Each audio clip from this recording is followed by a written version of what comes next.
Hello every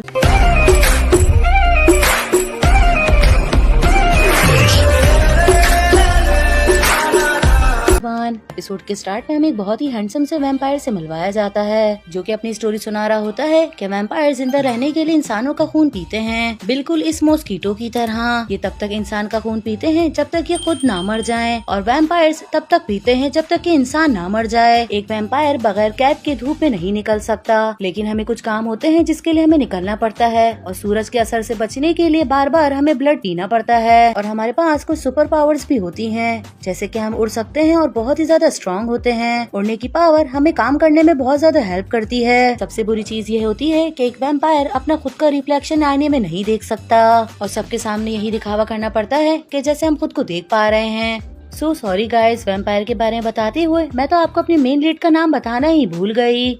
इसका नाम है वू हियोल और ये एक वैम्पायर है। साथ ही इसके दो चेले हैं, जिसमें से एक का नाम पार्क डोंग है और दूसरे का नाम ली सैंग है। वू हियोल आ रहा होता है कि उसको एक शख्स इंसान का खून पीते हुए नजर आता है। वो फौरन ही जाके उसको हटाता है और कहता है कि मैंने कितनी दफा तुम्हें वार्निंग दिया है कि इंसानों का खून नहीं पिया करो। वो कहता है कि मैंने उसको मारा नहीं है, बस टेस्ट ही किया है। इस सुन के वू हियोल उसको छोड़ देता है। वू हियोल ऐसा वैम्पायर है जो कि इंसानों का खून नहीं पीता। इसी वजह से जो उसके इर्द गिर्द के लोग हैं वो उसका मजाक भी बनाते हैं। उसके दोस्तों को उसकी बुराई सुन के बहुत गुस्सा भी आता है, जिसकी वजह से वो उनको वार्निंग भी देते हैं। मगर वो हियोल इस दुनिया में खुद को बहुत ज्यादा अकेला महसूस करता है, लेकिन जब वो दो प्यार करने वालों को एक साथ देखता है तो उनको देख के बहुत खुश होता है और खुद को इमेजिन करने लगता है। ऐसा लगता है कि वो हियोल की लाइफ में कुछ तो गलत हुआ था, मगर क्या? चले आप मेरे साथ चले, मैं आपको बताती हूँ। बहुत ही साल पहले की बात है कि जब वो हियोल की मुलाकात एक लड़की से हुई थी जो कि इंसान थी। के साथ रहते हुए वो हियोल को उससे प्यार हो जाता है, मगर प्यार क्या होता है वो हियोल वो कभी भी महसूस नहीं कर पाता। कि वो हियोल को बताती है कि जब इंसानों को प्यार होता है तो उनकी हार्ट बीट बहुत ज्यादा तेज हो जाती है, जिससे उन्हें पता चल जाता है कि वो किसी से प्यार करते हैं। वो हियोल खुद भी इस फीलिंग को महसूस करना चाहता था, इसीलिए उसने कई बार ये कोशिश की है कि वो इंसान बन जाए, जैसे कि भरी दोपहर के अंदर कपड़े उतार के बैठ जाना, जिससे उसकी स्किन भी जल सकती है। लेकिन उसकी तबीयत खराब होने से पहले ही उसके दोस्त उसको बचा लेते हैं कि आप इस तरह से मत करें वरना आप मर सकते हैं। या फिर मौका मिलते ही एक साथ बहुत सारे लहसुन खा लेना, क्योंकि वैम्पायर लहसुन नहीं खा सकते। या फिर बहुत दिनों तक बुद्धा के आगे माथा टेकना और उनसे प्रे करना कि वो मुझे इंसान बना दें। वो हियोल के दोस्त देख के परेशान हो रहे होते हैं, मगर वो हियोल के लिए वो कुछ भी नहीं कर पा रहे होते। वहीं एक दिन ऐसा होता है कि कुछ लोगों को पता चल जाता है कि वो हियोल वैम्पायर है, कि वो उसको मारने के लिए उसके पीछे ही पड़ जाते हैं। वो हियोल भी अपनी प्रिंसेस को अपने साथ भगा लेके जाने में कामयाब हो ही रहा होता है कि उतने में उसके ऊपर तीर चला देते हैं, जिसकी वजह से वो हियोल नीचे गिर जाता है। उसकी प्रिंसेस उससे कहती है कि तुम प्लीज यहाँ से चले जाओ। वो जानते हैं कि मैं इंसान हूँ, इसलिए वो मुझे कुछ भी नहीं करेंगे, लेकिन वो लोग बहुत ही ज्यादा बेरहम होते हैं। वो प्रिंसेस के ऊपर भी तीर चलाने की कोशिश करते हैं। ये देख के वो हियोल बहुत ज्यादा गुस्से में आ जाता है और उनसे बदला लेता है। वहाँ जितने भी लोग होते हैं वो उन सभी लोगों को वैम्पायर बन के मार देता है। प्रिंसेस ये देख के आके उसके गले लग जाती है। वो हियोल भी फिर से इंसान बन जाता है, लेकिन कुदरत को तो कुछ और ही मंजूर होता है। उसका प्यार उसी के पास होता है कि इतने में प्रिंसेस देखती है कि कोई शख्स अभी भी तीर चलाने ही वाला है। ये देखकर वो हियोल को हटा के खुद के ऊपर तीर ले लेती है। तीर सीधा उसके दिल में आके लगता है, जिसकी वजह से अब प्रिंसेस के बचने के चांसेस भी नहीं होते। वो हियोल बहुत ज्यादा डर जाता है, तो प्रिंसेस उसको कहती है कि परेशान मत हो, हम एक दिन दोबारा मिलेंगे और एक दूसरे से पूरे दिल के साथ मोहब्बत करेंगे, और ये मेरा तुमसे वादा है, तुम मेरा खून पी लो ताकि तुम भी मुझे हमेशा के लिए याद रख पाओ। वो हियोल रो रहा होता है, लेकिन वो प्रिंसेस का खून पी लेता है। फिर वापसी से हमें प्रेजेंट का सीन दिखाया जाता है। यही सब कुछ सोच के वो हियोल बहुत सैड हो रहा होता है कि इतने में उसको एक बिल्ली नजर आती है, तो वो सीधा बिल्ली के पास आके बैठ जाता है और उससे बातें करने लगता है। इतने में बिल्ली बोल पड़ती है। उसको बोलता हुआ देख के वो हियोल बहुत ज्यादा डर जाता है, और देखते ही देखते वो बिल्ली एकदम इंसान की शक्ल में बन जाती है। वो हियोल उसको देख रहा होता है, मगर उसको अपनी आंखों पे बिल्कुल भी यकीन नहीं आ रहा होता। वो कैट उसको अपना नाम बताती है और कहती है कि मुझे कैटमैन कहा जाता है। वो हियोल उस कैटमैन को अपनी तरफ से ड्रिंक करवा रहा होता है, लेकिन वो अभी भी काफी ज्यादा शॉक्ड होता है। वो हियोल उनको कहता है कि आप 1000 सालों से जिंदा हैं। आपको एक चीज पता चल गई कि कैट इंसान कैसे बन सकती है, तो आपको ये भी पता होगा कि एक वैम्पायर इंसान कैसे बनेगा। लेकिन वो बताने से साफ मना कर देते हैं। वो हियोल सैड होता है और उठ के वहाँ से जाने लग जाता है। तो वो उससे कहते हैं कि एक बात बताओ कि तुम इंसान क्यों बनना चाहते हो। वो हियोल कहता है कि प्यार की वजह से,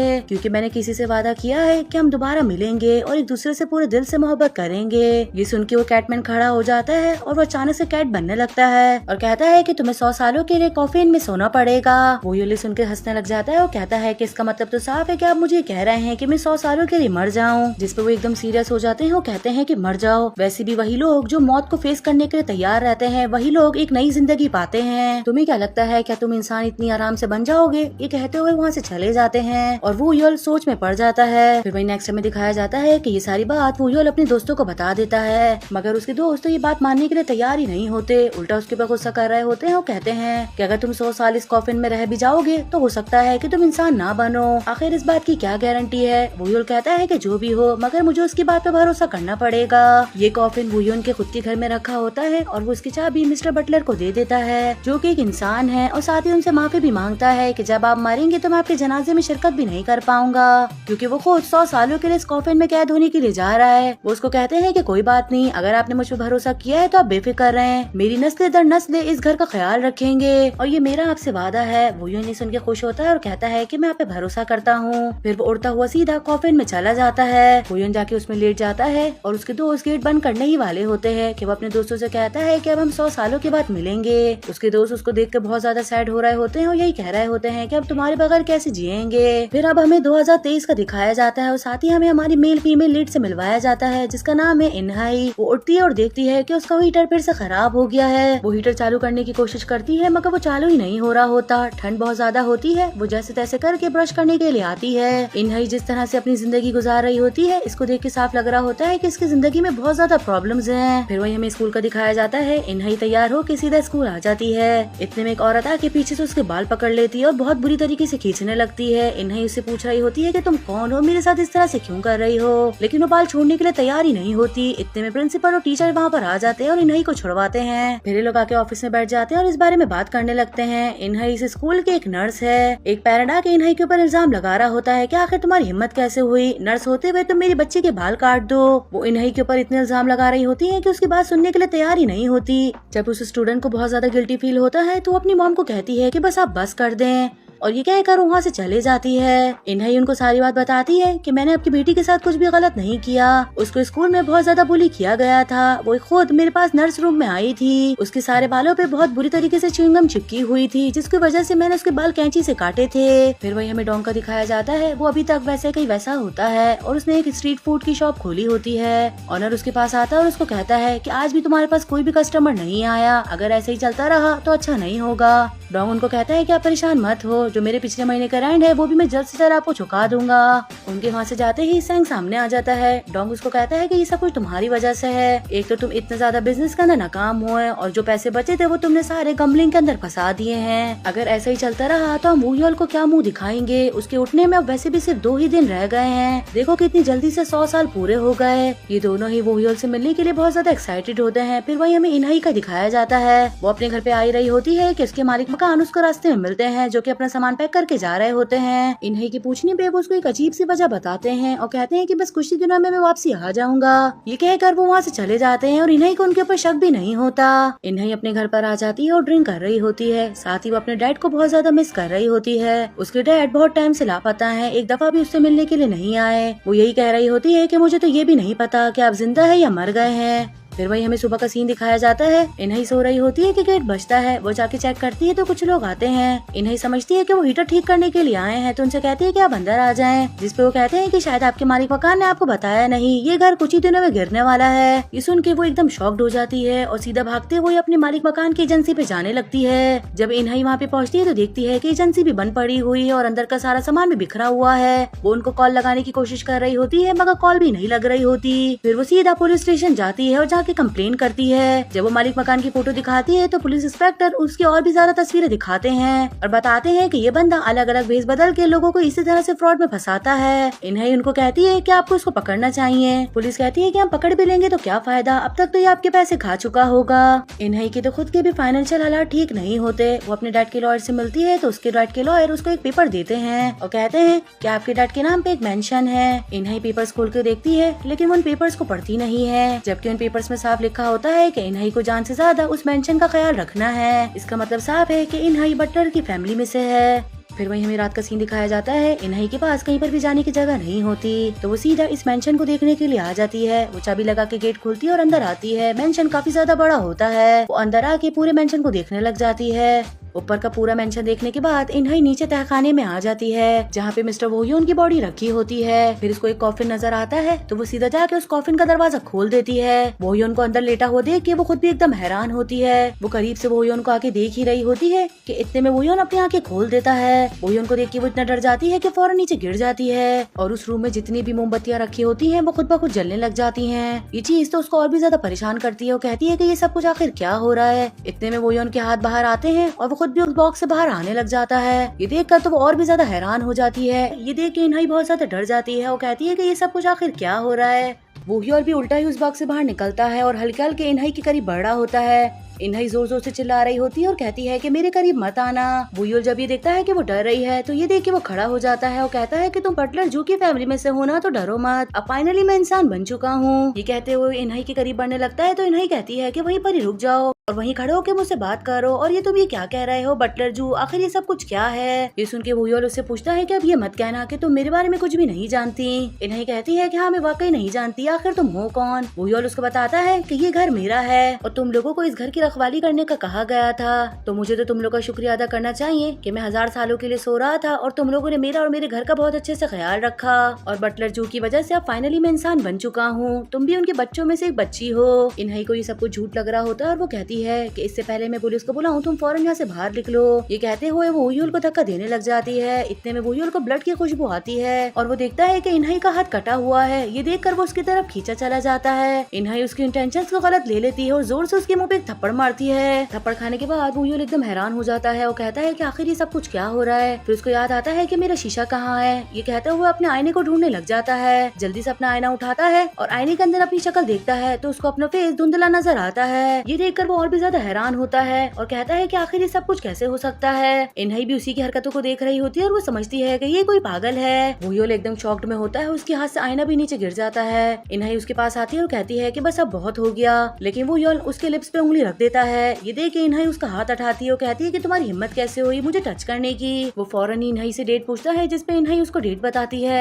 डेट सुनते ही वो एकदम शॉक्ड हो जाता है और नीचे गिर जाता है। खुद को कहता है कि तुमने 1000 साल इस दिन का इंतजार किया, लेकिन एक दिन की वजह से तुम इंसान नहीं बन पाए। वोह्योन इसी सोच में पड़ा होता है कि वहीं इन्हाई पुलिस को कॉल कर देती है। उनको कह रही होती है कि मेरे घर पे कोई परवट घुस आया है, आप फौरन यहाँ पर आ जाएं। इतने में वोह्योन आके उसके हाथ से मोबाइल छीन लेता है और नीचे फेंक देता है। इन्हाई उसको कहती है कि तुम ये क्या कर रहे हो। वोह्योन बहुत ज्यादा गुस्से में होता है और उसके ऊपर चीखता है और कहता है कि तुमने मुझे उठाया क्यों। इन्हाई जब उसको इतना गुस्से में देखती है तो वो भी उसके ऊपर चिल्लाती है और कहती है कि तुम मेरे ऊपर चीख क्यों रहे हो। वोह्योन उसको कहता है कि तुमने अपना प्रॉमिस तोड़ा है। ये कहते हुए उसके करीब बढ़ने लग जाता है और कहता है क्या तुम्हें आइडिया है कि मैंने इस कॉफिन के अंदर कितना ज्यादा सफर किया है। ये कहते हुए वो इन्हाई को काटने के लिए आगे बढ़ता है। इन्हाई भी ये देखती है तो इन्हाई भी उसकी नेक पे काट लेती है। वो इतनी ज्यादा जोर से काट रही होती है कि वोह्योन को बहुत ज्यादा दर्द हो रहा होता है। वोह्योन खुद को छुड़वाने लग जाता है मगर इन्हाई तो और भी ज्यादा जोर से काट रही होती है और उसको छोड़ नहीं रही होती। थोड़ी देर के बाद वो वोह्योन को नीचे धक्का दे देती है और फौरन उठ के वहाँ से जाने लग जाती है। वोह्योन जमीन पे पड़ा होता है। ऊपर जाते हुए उसको ख्याल आता है कि ये तो उठ ही नहीं रहा। ये देखकर वो उसको आवाज देती है मगर वोह्योन का कोई रिस्पॉन्स नहीं आता तो फौरन आके वोह्योन को देखने लग जाती है। वोह्योन को बेहोश देख के वो इतना ज्यादा डर जाती है कि उसको उठाने की कोशिश करती है। जब वोह्योन नहीं उठता तो वो उसकी हार्ट बीट चेक करने लगती है और हार्ट बीट देख के तो वो और भी ज्यादा शॉक्ड होती है क्योंकि उसका हार्ट काम नहीं कर रहा होता।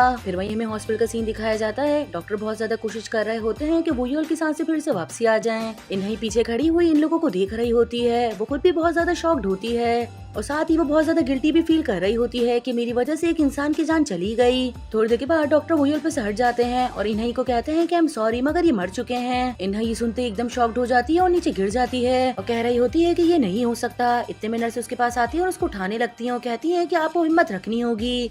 वो जबरदस्ती इन्हाई को उठाती हैं और कहती हैं कि आप मेरे साथ चल के फॉर्म फिल कर दें। इन्हाई को वहाँ से ले जाती हैं। इतने में एक और पेशेंट आता है जिसका सर बुरी तरीके से फटा होता है। ब्लड की खुशबू सूंघते ही वोह्योन को होश आ जाता है। वो फौरन उठ के खुशबू को सूंघने लग जाता है। हल्का सा पर्दा हटा के देखता है तो ब्लड देख के वो फौरन वैम्पायर बनने लगता है। उसका ब्लड पीने का दिल कर रहा होता है लेकिन फिर भी वो खुद को रोकता है। डॉक्टर जब वोह्योन को दोबारा से जिंदा देखते हैं तो उसको देख के वो एकदम डर जाते हैं और जोर से चीखने लगते हैं। इन्हाई को जब आवाज आती है तो वो भी भागते हुए आके उसको देखती है और वो भी देख के एकदम डर जाती है और जोर जोर से चीखने लगती है। वो यूल जब उसको देखता है तो देखते एकदम गुस्से में आ जाता है और उठ के फौरन उसके पास आता है। वो इन्हई को कहता है कि अभी के लिए तो मैं घर जा रहा हूँ, ये कह के वहाँ से जाने लग जाता है। इन्हई अभी तक बहुत ज्यादा शॉक्ड होती है। उसके बाद वो भागती हुई इसके पीछे आने लग जाती है, उसको रोकती है और उससे पूछती है कि तुम वाकई श्योर हो ना कि तुम अब बिल्कुल ठीक हो गए हो। वो यूल कहता है कि मैंने कहा ना कि मुझे घर जाना है, ये कह के वो जाने लगता है। ये लोग जा रहे होते हैं तो इन्हई उससे कहती है कि देखो मैंने तुम्हारा बिल पे कर दिया है और ऊपर के जो टेस्ट है वो तुमने खुद करवाने से मना कर दिया है। अगर आगे तुम्हारे साथ कुछ भी होगा तो इसकी रिस्पॉन्सिबिलिटी मेरी नहीं होगी। वो यूल को तो खुद इस बात पे यकीन नहीं आ रहा होता कि मैं एक ह्यूमन के काटने से बेहोश हो गया। फिर वो इन्हई को कहता है कि एक काम करो कि तुम मुझे अभी के लिए घर छोड़ दो, हम रास्ते में ये सारी बातें कर लेंगे। इन सालों में ये दुनिया बहुत ज्यादा बदल गई है, मुझे देख के ऐसा लग रहा है कि मैं गुम हो जाऊंगा। जिसपे इन्हई उसको कहती है कि ये तुम क्या कह रहे हो, हम लोग अपने अपने रास्ते जाएंगे। और वैसे एक बात बताओ कि तुम मुझसे इतना कैजुअली बात क्यों कर रहे हो। वो यूल कहता है कि बटलर जू के साथ 100 सालों का मैंने कॉन्ट्रैक्ट साइन किया था कि जब तक कि मैं इंसान ना बन जाऊं, लेकिन तुमने आके हर चीज खराब कर दी। अब मेरे इंसान बनने तक की जिम्मेदारी सारी तुम्हारी है। लेकिन इन्हई उसकी बात नहीं मानती और उससे बहस करने लग जाती है। उसको कहती है कि यहाँ से चले जाओ। ये कहते हुए वो खुद भागती हुई आके टैक्सी के अंदर बैठ जाती है और वहाँ से जाने लगती है। वोयूल उसको जाते हुए देख रहा होता है और देख के परेशान हो रहा होता है। फिर वही हमें वोयूल का दिखाया जाता है। इतने सालों के बाद वो अचानक से इतनी बड़ी जदीद टेक्नोलॉजी के बीच में आ जाता है। दुनिया को इतना ज्यादा बदलता हुआ देख के वो काफी ज्यादा हैरान हो रहा होता है और यही कह रहा होता है कि आखिर ये कैसा वक्त आ गया है जहाँ पे दिन और रात में कोई भी फर्क नहीं है, बल्कि रात तो दिन से भी ज्यादा रोशन है। काफी ज्यादा देर ऐसे ही घर की तलाश में घूमने के बाद वोयूल की तबीयत खराब होने लगती है क्योंकि इतने सालों से उसने कुछ भी नहीं खाया होता और अभी भी वो बहुत भूखा होता है। वो लोगों से बात करने की कोशिश करता है मगर उनसे सही से कम्युनिकेट नहीं कर पा रहा होता।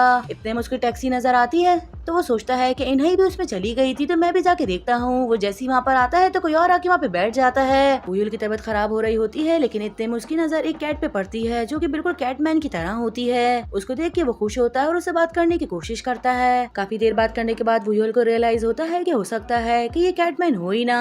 रहा होता है कि इतने में दो औरतें आके उसको कहती हैं कि आखिर तुम कौन हो और इस बिल्ली पे गुस्सा क्यों कर रहे हो। वोयूल उनको कहता है कि मैं इस बिल्ली के ऊपर गुस्सा नहीं कर रहा बल्कि मैं तो अपनी ही बात कर रहा था। साथ ही उन लोगों से मदद भी मांगता है कि मैं अपने घर का पता भूल गया हूँ, क्या आप लोग मेरी हेल्प कर देंगी। वो मैप ऑन करके उससे पूछती हैं कि आप अपनी इलाके का नाम बताएं। वोयूल के बताने पे वो सर्च करती हैं मगर ऐसा तो कोई नाम ही नहीं होता।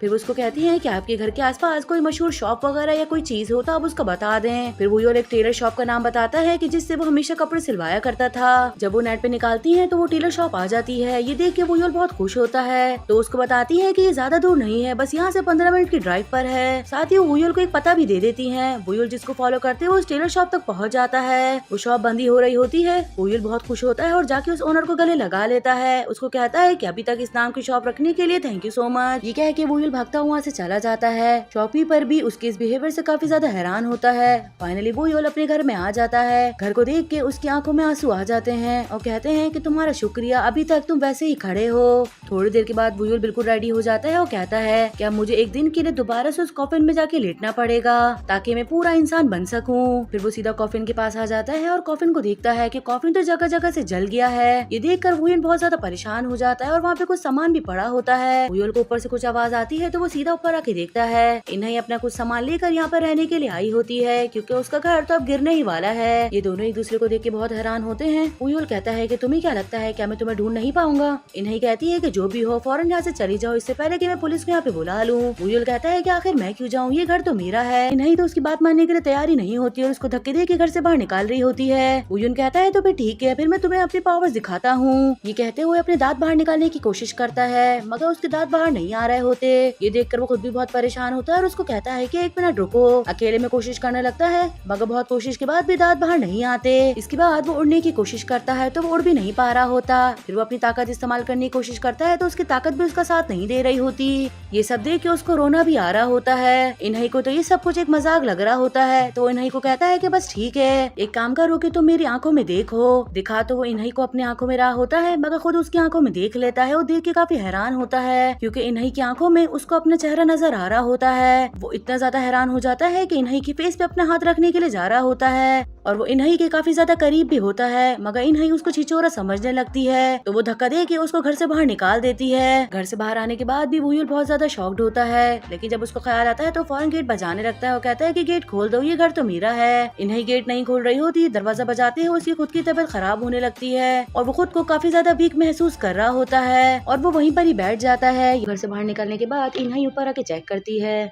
जब नीचे उसको कोई नजर नहीं आता तो वो कहती है कि शायद वो चली गया होगा। इतने में उसको भूख लगने लगती है तो वो सीधा अपने घर के पास वाले कन्वीनियंस स्टोर में आ जाती है और अपने लिए कुछ नूडल्स खरीदती है। वो नूडल्स खाने के लिए वहीं बैठ जाती है और वहीं हमें वुयुल का दिखाया जाता है, वो भी इधर उधर भटक रहा होता है कि इतने में उसको बिल्ली की आवाज आती है। आवाज सुन के वो कहता है कि हो सकता है कि कैटमैन हो, तो वो उसको देखने लग जाता है और इन्हई उसी को देख रही होती है और देख के हैरान हो रही होती है कि आखिर कचरे के अंदर क्या ढूंढ रहा है। इतने में वुयुल की नजर इन्हई पे पड़ती है तो इन्हई ये देख के फौरन अपना फेस छुपा लेती है और कह रही होती है कि काश उसने मुझे देखा ना हो। वो हल्का सा टाके चेक करती है तो सामने वुयुल नजर नहीं आता और कहती है कि शायद वो चली गया होगा, लेकिन इतने में उसकी नजर नीचे पड़ती है तो देख के वो डर जाती है क्योंकि वुयुल उसके पास ही होता है और उसके नूडल्स को देख रहा होता है। उसको इतना ज्यादा भूखा देख के इन्हई उसको अपने पास बिठा लेती है और उसको अपनी नूडल्स भी देती है। कहती है कि बेहोश होने की वजह से तुम्हें बहुत ज्यादा वीक महसूस हो रहा होगा, तभी तुम उस कचरे के डब्बे में अपने लिए खाना ढूंढ रहे थे। इन्हई ये कह के अपने लिए नूडल्स बनाने के लिए चली जाती है। वुयुल उसको देख रहा होता है और देख के हैरान होता है क्योंकि आज से पहले उसने कभी भी किसी खाने की खुशबू नहीं सूंघी। अब हाफ ह्यूमन बनने की वजह से उसको खाने की खुशबू आने लगी है। वो हल्का सा पैकेट हटा के उसकी खुशबू सूंघता है और सूंघते ही उसका दिल खुश हो जाता है और फौरन जल्दी से एक वन बाइट खाता है। जब वो खाता है तो खाता ही चला जाता है। वो कहता है कि ये तो कितना ज्यादा टेस्टी है, उसको खाने का टेस्ट भी आ रहा होता है और वो कहता है कि आज से पहले मैंने कभी भी इतनी टेस्टी चीज नहीं खाई।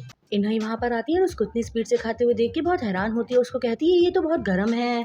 वुयुल उसकी तरफ बहुत हैरानी से देखता है। वो कहता है कि नहीं, ये बहुत ज्यादा टेस्टी है। नूडल्स खाने के बाद वुयुल के दोनों गाल बहुत लाल हो जाते हैं और वो क्लैपिंग करता हुआ खड़ा हो जाता है और कहता है कि इस टेस्ट ने तो मुझे पागल कर दिया है। इन्हई उसको रोक रही होती है और उसको कहती है कि तुम ये क्या कर रहे हो, सब लोग हमारी तरफ ही देख रहे हैं। साथ ही वो लोगों से भी माफी मांग रही होती है। वो वुयुल को बिठा देती है और वुयुल बहुत ही ज्यादा बहकी बहकी बातें कर रहा होता है। ये चीज उसको और भी ज्यादा परेशान करती है। कहती है क्या इसको नूडल से नशा हो गया। से खड़ा होता है और इन्हई का फेस को पकड़ लेता है क्योंकि इन्हई की जगह उसको अपनी पुरानी वाली गर्लफ्रेंड याद आ रही होती है। इन्हई उसका ये पागलपन देख के खुद को छुड़वाती है और कहती है कि तुम्हें क्या हो गया है, क्या तुम पागल हो गए हो। और वो यूं दोबारा से टेबल पे गिर जाता है। फिर वहीं में थोड़ी देर बाद का सीन दिखाया जाता है। शॉपकीपर आके वुयुल को उठाने लगता है, कहता है कि सर आप उठ जाएं, शॉप बंद करने का टाइम हो गया है। वुयुल उठता है और उनसे पूछता है कि जो लेडी मेरे साथ थी वो कहाँ गई। जिसको वो कहता है कि ये तो मुझे नहीं पता, लेकिन हाँ वो बहुत पहले ही यहाँ से जा चुकी हैं। आप यहाँ से जल्दी से उठो, टेबल साफ करके जाइएगा।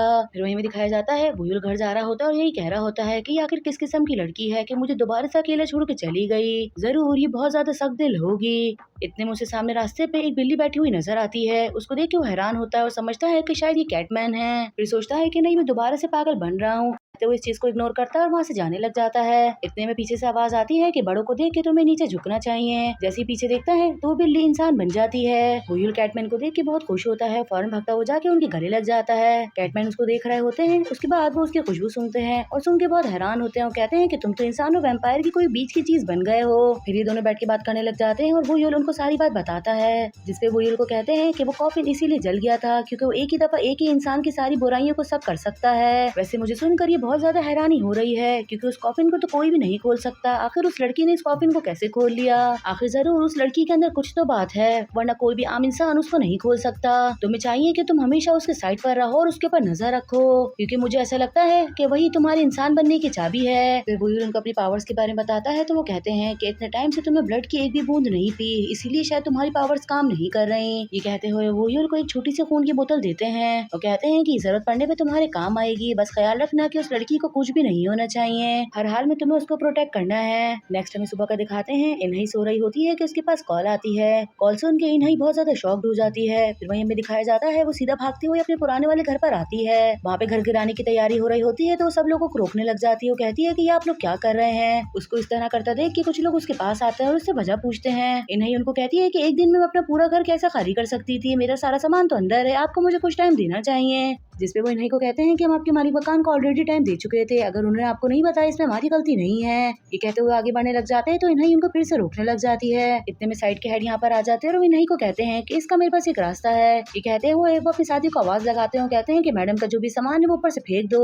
वो सुनते ही एक मिनट भी वेस्ट नहीं करते हो, जो भी इन्हई का सामान होता है वो ऊपर से फेंकने लगते हैं। इन्हई जबकि उनको मना कर रही होती है मगर वो तो बात सुनने के लिए तैयार ही नहीं होते।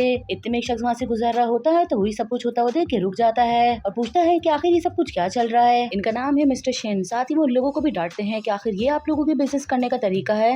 मिस्टर शिन काफी ज्यादा फेमस होते हैं, इसलिए वो लोग भी उनको कुछ नहीं कहते। फिर मिस्टर शिन इन्हीं के पास आते हैं और इन्हीं को देखते ही वो एकदम हैरान हो जाते हैं। इन्हीं भी मिस्टर शिन को पहचान जाती है क्योंकि वो काफी फेमस होते हैं, लेकिन मिस्टर शिन को देख के ऐसा लग रहा होता है कि जैसे वो उसको पहले से ही जानते हैं। फिर वही हमें पास का सीन दिखाया जाता है। मिस्टर शेन और इन्हीं एक ही साथ एक ही कॉलेज में पढ़ते थे। मिस्टर शेन को देख के तो ऐसा साफ लगता है कि जैसे वो इन्हीं को कॉलेज के टाइम से ही पसंद करते हैं, मगर इन्हीं का ऐसा कोई भी सीन नजर नहीं आ रहा होता। खैर इन दोनों के बीच में क्या केमिस्ट्री है वो तो हमें ड्रामा देखकर ही पता चलेगा। इनको अपना बिजनेस कार्ड देते हैं और साथ ही वो इन्हीं को कहते हैं कि कभी भी किसी चीज की कोई जरूरत पड़ेगी तो तुम सबसे पहले मुझे कॉल करोगी। चीज का तुम्हें मुझसे वादा करना पड़ेगा, हर चीज को तुम अपने ऊपर नहीं लोगी। ये कह के वहाँ से चले जाते हैं। फिर वही हमें बुयोल का दिखाया जाता है। वो घर पर आ जाता है और गेट बजा रहा होता है, मगर कोई भी दरवाजा नहीं खोल रहा होता। काफी ज्यादा देर बजाने के बाद वो सोचता है कि शायद हो सकता है कि ये घर पर ही ना हो। वही हमें इन्हीं का दिखाया जाता है। काफी ज्यादा देर हो जाती है, वो भी घर पर आ रही होती है। घर पे आते हुए उसको अपना मालिक मकान नजर आता है तो फौरन उसके सामने जाके खड़ी हो जाती है। उसका मालिक मकान भी उसको देख के डर जाता है और फौरन वहाँ से भागने लगता है, लेकिन इन्हीं फौरन उसका कोट पकड़ लेती है। लेकिन वो उसको छुड़वा के वहाँ से भाग जाता है और उसको कह रही होती है कि रुक जाओ वरना मैं तुम्हें जान से मार दूंगी, मगर वो रुकने का नाम ही नहीं ले रहा होता। वही हमें बुयोल का दिखाया जाता है। वो भी काफी देर से अपने घर के बाहर ही बैठा होता है और इन्हीं के आने का वेट कर रहा होता है। इतने में इन्हीं भागते हुए गाड़ी के आगे आ जाती है और एकदम शॉक्ड हो जाती है। इन्हीं के प्रॉब्लम में आते ही बुयोल के नेक के ऊपर भी काटने का निशान आ जाता है, जो कि खुद इन्हीं ने उसके काटा होता है। उस जगह पर उसको बहुत ज्यादा दर्द हो रहा होता है, इसको लेके वो बहुत परेशान हो जाता है। साथ ही उसको इन्हीं की चीखने की आवाजें भी आ रही होती हैं, तो बुयोल खुद इन्हीं की आवाज को फॉलो करने लग जाता है। वो भागता हुआ उसके पीछे जा रहा होता है, वही इन्हीं भी उस आदमी को फॉलो कर रही होती है। बुयोल भी वहाँ पे पहुंच जाता है। वो इन्हीं की आवाज सुनने की कोशिश कर रहा होता है, मगर उसके कानों में और भी लोगों की आवाज आ रही होती है, जिसकी वजह से वो क्लियरली इन्हीं की आवाज नहीं सुन पा रहा होता। ऊंची ऊंची बिल्डिंग्स देख के बुयोल सोचता है कि अगर मैं उसके ऊपर चली जाऊँ तो शायद उसकी आवाज बहुत अच्छे से सुन पाऊंगा।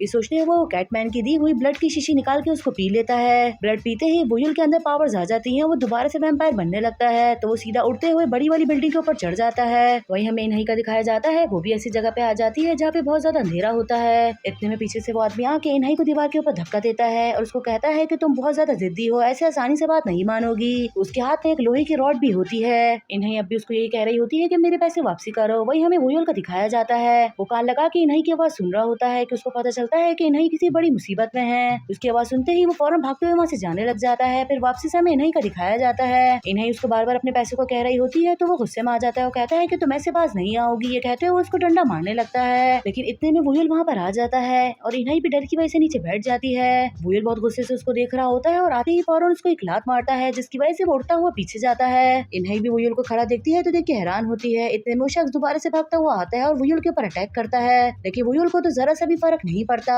ये देखकर तो वो खुद भी हैरान होता है और दोबारा से बुयोल के ऊपर अटैक करता है, लेकिन बुयोल इस बार उसको रोक लेता है और उसके हाथ से डंडा भी छीन लेता है। लोहे की रॉड लेने के बाद बुयोल उसको आराम से मोड़ देता है और कहता है कि मुझे नहीं पता था कि आजकल के बच्चे इस तरह की चीजों से खेलते हैं। ये देखकर वो एकदम डर जाता है और इन्हीं भी बहुत ज्यादा शॉक्ड होती है। वो बुयोल से पूछने लग जाता है कि ये सब क्या है, तुम्हारे पास इतनी ताकत कहाँ से आ गई। ये कहते हुए चाकू बाहर निकालता है, बुयोल के ऊपर अटैक करता है। बुयोल की गाल के ऊपर चोट लगती है, लेकिन बुयोल जैसे अपनी फिंगर्स उसके ऊपर रखता है तो वो चोट बिल्कुल ही ठीक हो जाती है। अब ये देखकर वो हैरान हो जाता है और कहता है कि तुम कोई मॉन्स्टर हो, तभी तुम्हें कुछ भी नहीं हो रहा। ये कहते हुए उसके ऊपर हमला कर रहा होता है, लेकिन बुयोल उसको रोक लेता है और उसको उठा के दीवार में फेंक के मारता है। इन्हीं भी ये सब कुछ देख रही होती है। फिर बुयोल इन्हीं के करीब आता है तो इन्हीं भी एकदम डरने लग जाती है और डरते हुए उससे पूछती है, क्या वाकई तुम कोई वैम्पायर हो। बुयोल उसको कहता है कि अब तुम्हें मेरी बात पे यकीन है कि मैं उस वक्त सच बोल रहा था। ये कहते हुए जैसे ही वो अपना हाथ आगे बढ़ाता है तो इन्हीं फौरन अपना मुंह छुपा लेती है। वो समझती है कि जो मैंने इसके साथ गलत किया है तो ये शायद मुझे भी मारेगा, लेकिन बुयोल ने हाथ उसको खड़ा होने के लिए दिया होता है और उसको कहता है कि मेरे साथ घर चलो।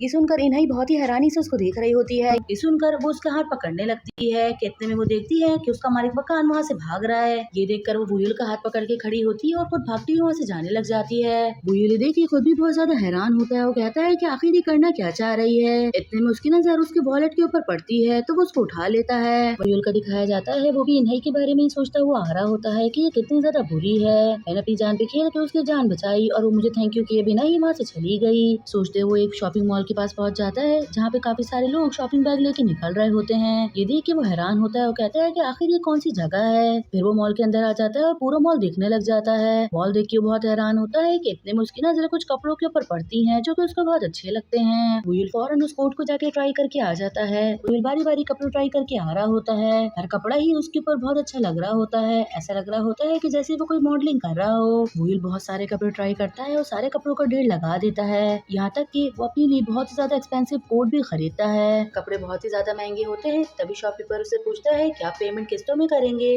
जिससे वुयल इन्हीं का कार्ड निकाल के देता है और कहता है कि पेमेंट मैं इससे करूंगा। कपड़े खरीदने के बाद वुयल कुछ अपने लिए इलेक्ट्रॉनिक अप्लायंसेस खरीदने के लिए आता है। फिर इसके बाद वो अपने लिए एक मोबाइल भी खरीदता है और मोबाइल के साथ एक बहुत ही एक्सपेंसिव ब्लूटूथ का सेट भी। फिर इसके बाद वो कुछ गेम्स खेलने लग जाता है। गेम्स देख के वो बहुत ज्यादा हैरान भी होता है। दुकानदार उसको जो जो रिकमेंड कर रहे होते हैं वो सब कुछ करता जाता है। फिर वही हमें इन्हीं का दिखाया जाता है। वो बस स्टॉप पे आ जाती है और काफी ज्यादा सैड होती है। आने के बाद वो अपना वॉलेट चेक करती है, मगर उसके पॉकेट के अंदर तो वॉलेट ही नहीं होता। ये देखिए वो परेशान होती है। फिर फौरन अपना मोबाइल निकालती है तो मोबाइल की भी डेथ होता है। ये देख के वो कहती है कि अब मैं क्या करूँ, मुझे पैदल ही घर जाना पड़ेगा क्योंकि मेरे पास तो पैसे ही नहीं है। थोड़ी देर के बाद इन्हीं घर पर आ जाती है और इतने में पीछे से वुयल भी आता है और उससे पूछता है कि तुमने आने में इतनी ज्यादा लेट क्यों कर दिया, चलो अब जल्दी से जाओ, जाके गेट खोलो। ये कह के वो आगे जाने लग जाते हैं कि इतने में इन्हीं की नजर उनके हाथ में पड़े शॉपिंग बैग्स पे पड़ती है। तो वो वुयल से पूछती है कि ये सब कुछ क्या है, जिससे वुयल उसको दिखाता है और उसके बाद नीचे रख देता है। वो कहता है कि 1 मिनट रुको और उसका एटीएम कार्ड निकाल के उसको देने लग जाता है। इन्हीं जब अपने एटीएम कार्ड देखती है तो देख के एकदम शॉक्ड हो जाती है और जोर से चिल्लाती है। कहती है कि मैं तुमसे ये पूछना चाह रही हूँ कि तुमने मेरा कार्ड आखिर क्यों यूज किया।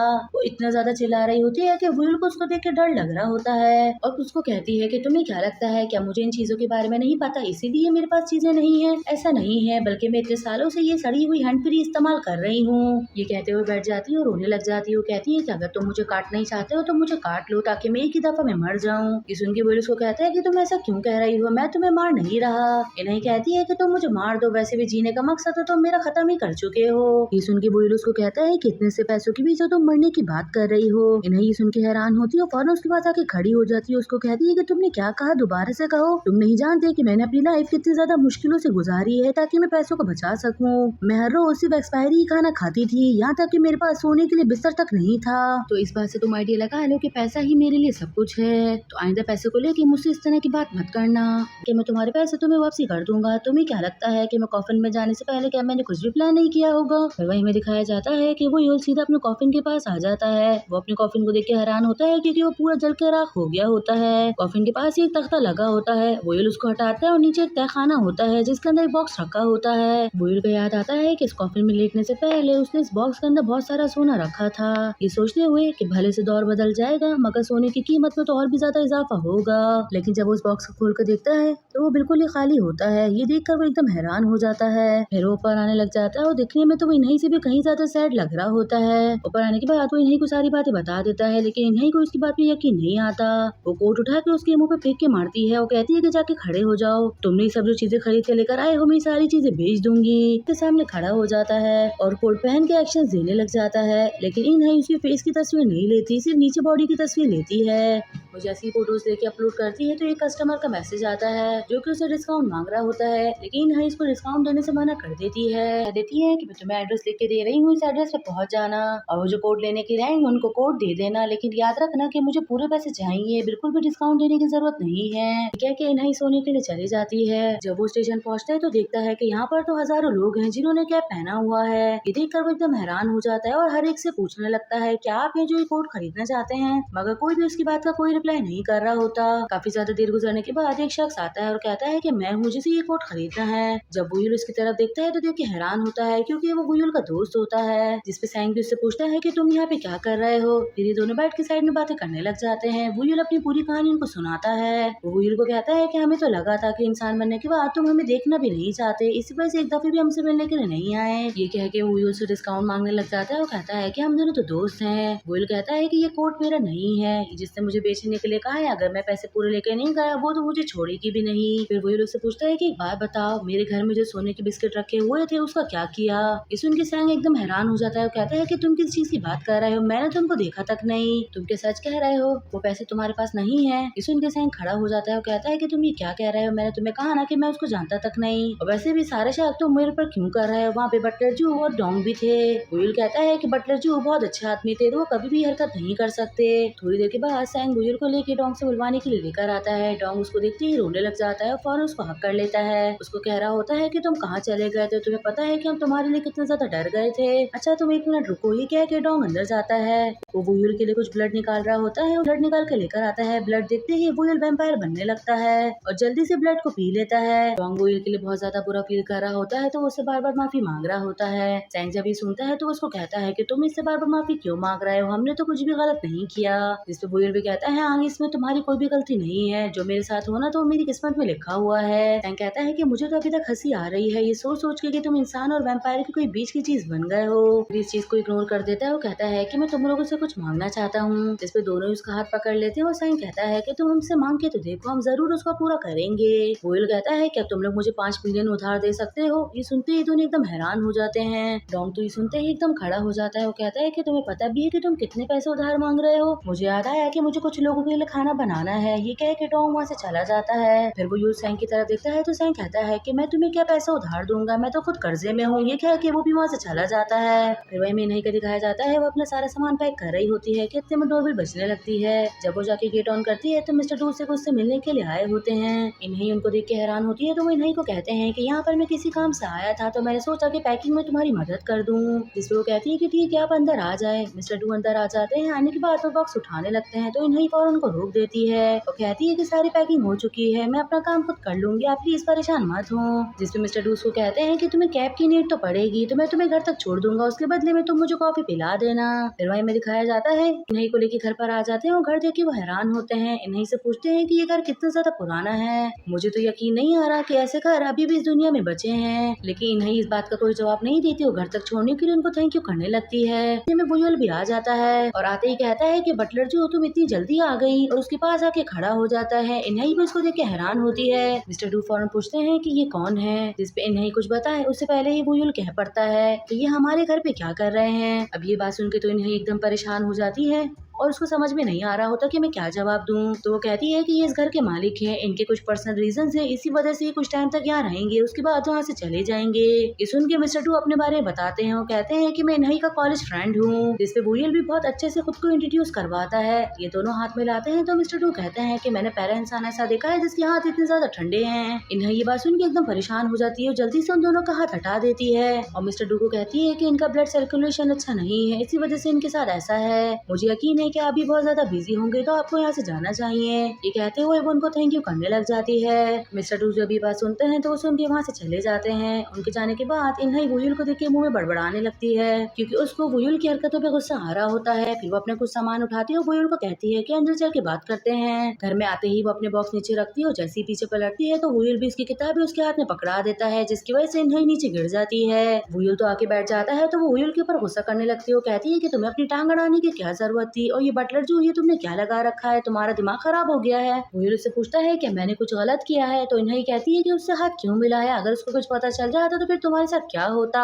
इतने में इन्हीं अपना हाथ आगे करती है। वुईल उसको देख के मुस्कुराने लगता है और उसके हाथ पे अपना हाथ रख देता है, जिसपे इन्हीं फौरन अपना हाथ हटा लेती है और कहती है कि तुम्हें क्या लगता है कि मैं तुमसे हाथ मिला रही हूँ, बल्कि मुझे अपने पैसे चाहिए। ये सुन के वुईल उसके पैसे निकाल के उसको देता है। फिर इन्हीं पैसे गिनने लग जाती है तो उसको पता चलता है कि इसमें से तो 50 वॉन्स गायब हैं। तो ये बात वुईल को बताती है। वुईल कहता है कि ऐसा हो नहीं सकता। इन्हीं कहती है कि एक बात बताओ, लिफाफा लेते वक्त क्या तुमने पैसे गिने थे। जिससे वो समझ जाता है कि इसका मतलब सैंग ने जानबूझ के पैसे कम दिए हैं। ये सुन के जैसी वो इन्हीं की तरफ देखता है तो इन्हीं उसको वैम्पायर सी नजर आती है। उसको देखते ही वो खुद भी डर जाता है। तो इन्हीं चिल्ला के कहती है कि अभी तो वो तुम्हारे पास नहीं है, या तो तुम उसको जाके ढूंढ लो या तो फिर मुझे लेटर लिख के दो, और अगर तुमने ऐसा नहीं किया और मेरे पैसे मुझे वापस नहीं मिले तो मैं ये घर बेच दूंगी। उसको कहती है कि मेरी शर्त को याद रखना, अगर पैसे मुझे वक्त पे नहीं मिले तो मैं घर बेच दूंगी। ये कहते हुए अपना सारा सामान उठाती है, वहाँ से जाने लग जाती है। वुईल उसको जाते हुए देख रहा होता है और देख के उसको गुस्सा आ रहा होता है। फिर वुईल भी अपने घर पे आ जाता है, लेकिन उसका पूरा जिस्म दुख रहा होता है और उसकी कमर में भी बहुत दर्द होता है। तो जैसे आके बैठता है कि इन्हीं उसके पास आती है और उसको कहती है कि तुम तो बहुत ही ज्यादा थके हुए लग रहे हो। वुईल कहता है कि हाँ, पैसे कमाने ने मुझे थका दिया है। इन्हीं कहती है कि अब तो तुम्हें आइडिया हो गया होगा कि पैसे कमाना इतना भी इजी नहीं है, अगर तुम चाहो तो पैसा कमाने में मैं तुम्हारी हेल्प कर सकती हूँ। ये सुनते ही वुईल उठ के बैठ जाता है। इन्हीं उसको कहती है कि तुम घर साफ करने में मेरी मदद करो, जो 50 वॉन्स तुमने मुझसे दिया है मैं उसको भूल जाऊंगी। वुईल तो कोई जवाब नहीं देता, लेकिन इन्हीं उसको कहती है कि चलो जल्दी से खड़े हो जाओ। फिर वही हमें दिखाया जाता है कि ये दोनों मिलकर घर की सफाई कर रहे होते हैं। उसकी हेल्प करता है और उसके हाथ से डंडा ले लेता है। उसको कहता है कि तुम जाके स्टेयर्स की सफाई कर लो, मैं ये कर लूंगा। फिर ये दोनों विंडो की सफाई करने लग जाते हैं। विंडो की सफाई करते वक्त इन दोनों की आंखें भी टकराती हैं। ये दोनों एक दूसरे को देख रहे होते हैं, लेकिन फिर एक दूसरे को इग्नोर कर देते हैं। ये दोनों बेडशीट झाड़ने के लिए बाहर आते हैं। वुईल इतनी जोर से खींचता है कि इन्हाई फौरन उसकी बाहों में आ जाती है। वुयल को तो खैर कुछ फील नहीं होता, लेकिन इन्हाई को बहुत अजीब सा लगता है, तो वो जल्दी से बेडशीट छीन के फौरन अंदर चली जाती है। अब पूरा घर बहुत अच्छे से साफ हो जाता है और चमक भी रहा होता है। इन्हाई वुयल के पास आती है और उसको मदद करने के लिए थैंक यू कर रही होती है, जिससे वुयल कहता है कि तुमने भी काफी अच्छा काम किया। फिर इन्हाई पूछती है कि इस जगह पे तुम कब से रह रहे हो। वुयल कहता है कि पहले तो इस जगह पे सिर्फ मेरा ही घर होता था, बाकी पूरा जंगल था। इन्हाई कहती है कि अगर तुम चाहो तो इससे अच्छी जगह पे रह सकते हो, जहाँ पे फर्नीचर भी अच्छा और व्यू भी अच्छा नजर आता हो। ये सुन के वुयल मुस्कुराने लग जाता है और कहता है कि रह तो सकता हूँ, मगर मैं यहाँ पे किसी का इंतजार कर रहा हूँ और मुझे यकीन है कि भले कुछ भी हो जाए वो जल्दी ही वापसी आएगी। इन्हें उसकी बात सुन के खामोश हो जाती है, मगर उससे कुछ भी नहीं पूछती। फिर वो युला के उसके बराबर बैठ जाता है और कहता है कि एक बात बताओ कि तुम्हें मुझे देख के डर नहीं लगता। इन्हें कहती है कि नहीं, मुझे तुमसे ज्यादा इंसानों से डर लगता है, जो मेरे पैसे भी लेके भाग गए, ऊपर से मुझे मारने की भी कोशिश की। अगर तुम बुरे होते तो तुम मुझे उसी वक्त मार देते जब तुमने मुझे अपनी सच्चाई बताई थी, मगर तुमने ऐसा नहीं किया, बल्कि तुमने तो मेरी जान बचाई है, तो मैं तुमसे कैसे डर सकती हूँ। ये कहते हुए उससे पूछती है कि एक बात बताओ कि तुमने मुझे उस दिन कैसे ढूंढ लिया था। ये सुन के तो वो खुद भी परेशान होता है और उसको कहता है कि पता नहीं क्यों मुझे फील हो गया था और तुम्हें मुझे थैंक यू करने की जरूरत नहीं है। लास्ट टाइम जो तुमने मुझे नूडल्स खिलाई थी, ये उसका बदला हो गया है। ये कहकर वो उठ के वहाँ से जाने लग जाता है। इन्हें उसकी बात सुन के हैरान होती है, उसको कहती है कि आखिर तुम कहना क्या चाह रहे हो कि मेरी जिंदगी की कीमत सिर्फ उस कप नूडल्स जितनी है। लेकिन वो यूल की बात पे कोई भी रिप्लाई नहीं करता। फिर वही हमें दिखाया जाता है कि वो यूल अपने घर की छत पे बैठा होता है और चांद को देख रहा होता है, और चांद को देखते हुए वो अपनी एक्स गर्लफ्रेंड के बारे में सोच रहा होता है, जिसका वो सालों से इंतजार कर रहा है। फिर उसकी नेक पे दोबारा से काटने का निशान आ जाता है और वो समझ जाता है कि इन्हें किसी न किसी प्रॉब्लम में है। ये देखते हुए वो जल्दी से भागता हुआ नीचे आता है, तो देखता है कि ऊपर जो फानुस लगा हुआ है उसकी रस्सी टूट रही है और वो नीचे गिरने ही वाला है। ये देखकर वुयल फौरन आते ही इन्हें को उठा लेता है। ये दोनों बहुत ज्यादा ऊपर होते हैं। इन्हें ने डर की वजह से अपनी आंखें बंद की होती हैं और वो यूल उसी की तरफ ही देख रहा होता है। देखते ही देखते वो उसको केस भी कर लेता है और वो फानुस जाके नीचे गिर जाता है और चकनाचूर हो जाता है। वुयल काफी जोर से किस कर रहा होता है, या यूं कहूँ कि वो उसका ब्लड सक कर रहा होता है, क्योंकि इन्हें का होठ जरा सा फटा होता है। ब्लड सक करते ही उसे अपनी पुरानी वाली गर्लफ्रेंड का याद आने लग जाता है, जिसका उसने खून पिया था। ये देखते हुए वो फौरन पीछे हट जाता है और बहुत हैरानी से इन्हें को देख रहा होता है। इन्हें भी इसको देख के हैरान होती है और उसको कहती है कि तुम ये क्या कर रहे हो, मुझे फौरन नीचे उतारो। इन्हें के बोलने पर वो उसको नीचे उतार देता है। नीचे उतारते ही फौरन इन्हें अपने होठ को टच करती है, जिसमें से खून निकल रहा होता है। वही वो यूल भी बहुत ज्यादा हैरान होता है और कहता है कि तुम वाकई वही लड़की हो। उसके ये कहते ही इन्हें उसके मुंह पे एक जोर सा थप्पड़ मारती है और उसको कहती है कि मुझे पता था कि खून देखते ही तुम्हारा दिमाग खराब हो जाएगा। थप्पड़ खाने के बाद भी वो यूल उसके करीब आ रहा होता है और उसके खून को टच करके कह रहा होता है कि मुझे कुछ फील हुआ है। ये सुनते ही नहीं कहती है कि तुम्हें तो मैं फील करवाती हूँ, तुम एक बहुत बड़े छिछोरे हो। ये कहते हुए उसको सोफे पे धक्का देती है और उसको खूब मारने लगती है। वो यूल की खूब पिटाई होती है, उसके बावजूद भी वो यही सोच रहा होता है कि नहीं का ब्लड पीने के बाद मुझे उस लड़की की यादें क्यों आई। लेकिन इतने में वो यूल को अपने मुंह पे पड़ा हुआ थप्पड़ याद आता है, तो वो कहता है कि इन्हें तो वो लड़की कभी भी नहीं हो सकती। दूसरी तरफ इन्हें भी अपने रूम में आ जाती है और वो अपने होठों पे बाम लगा रही होती है। लगाते हुए उसे भी अपना किसिंग सीन याद आ रहा होता है और वो यही सोच रही होती है कि मुझे तो यकीन नहीं आ रहा कि मेरी फर्स्ट किस एक वैम्पायर ने चुरा ली है। फिर वही हमें वो यूल को दिखाते हैं, वो बहुत ज्यादा बेचैन हो रहा होता है। वो अपने दोस्तों के घर आ जाता है और उनको सारी बात बताता है, तो उसके दोस्त कहते हैं कि इसका मतलब तो तुमने डायरेक्टली उसको किस कर लिया है। जिससे वो यूल कहता है कि ऐसा नहीं है, मुझे ब्लड नजर आ रहा था तो वो देखकर मैं खुद को रोक नहीं पाया। खैर ये सब छोड़ो, बस एक बात मुझे बताओ, क्या कभी तुम लोगों ने किसी ऐसे का खून पिया है कि उसका खून पीने के बाद तुम लोगों को उसकी पास्ट की यादें भी पता चली हो। जिसपे सैम उसको कहता है क्या ये कोई टीवी शो चल रहा है जिसके अंदर हमें खून पीने के बाद पास्ट की यादें नजर आएंगी। ये कोई टीवी ड्रामा नहीं है जिसमें सब कुछ होता हो, ये बल्कि रियल लाइफ है। डोंग भी कहता है कि हाँ हमारे साथ तो कभी भी ऐसा कुछ नहीं हुआ। सैम कहता है कि तुम ऐसा क्यों पूछ रहे हो, क्या तुम्हारे साथ ऐसा कुछ हुआ है। जिसपे वो मना कर देता है, बस मेरे जहन में ऐसी कुछ आ रहा था तो सोचा तुम लोगों से पूछ लूं। इतना है, सैम ने उसको कहा होता है कि तुम घर जाती बहाना बना देना कि काफी टाइम के बाद तुमने फ्रेश ब्लड देखा था, इसी वजह से तुम खुद को रोक नहीं पाए। ये सुनते हुए वो यूल छुपते हुए घर के अंदर आने लग जाता है। वो काफी छुपते हुए आ रहा होता है कि इतने में नहीं की आवाज आती है कि पूरी रात तुम आखिर कहाँ थे। ये सुनते हुए जैसे पीछे मुड़ता है तो इन्हें को देख के मुस्कुराने लग जाता है, जबकि इन्हें गुस्से से उसको देख रही होती है। वो यूल कहता है कि मैं तो ताजी हवा खाने के लिए बाहर गया था, लेकिन तुम अपना बताओ, तुम अभी तक क्यों जाग रही हो। इन्हें कहती है कि आखिर मैं कैसे सो सकती हूँ, मैं कैसे वैम्पायर के साथ रह रही हूँ जो कि मेरा खून का प्यासा बना हुआ है। वो यूल सुनते ही फौरन से पूछने लग जाता है कि मैंने तुम्हारा खून आखिर कब पिया। मान लूंगी दूंगी कि मुझे एक मच्छर ने काटा था। ये कहते हुए वहाँ से जाने लगती है। वुयल को बहुत बुरा लगता है तो उसको कहता है कि आखिर तुम एक मच्छर को कैसे मान सकती हो।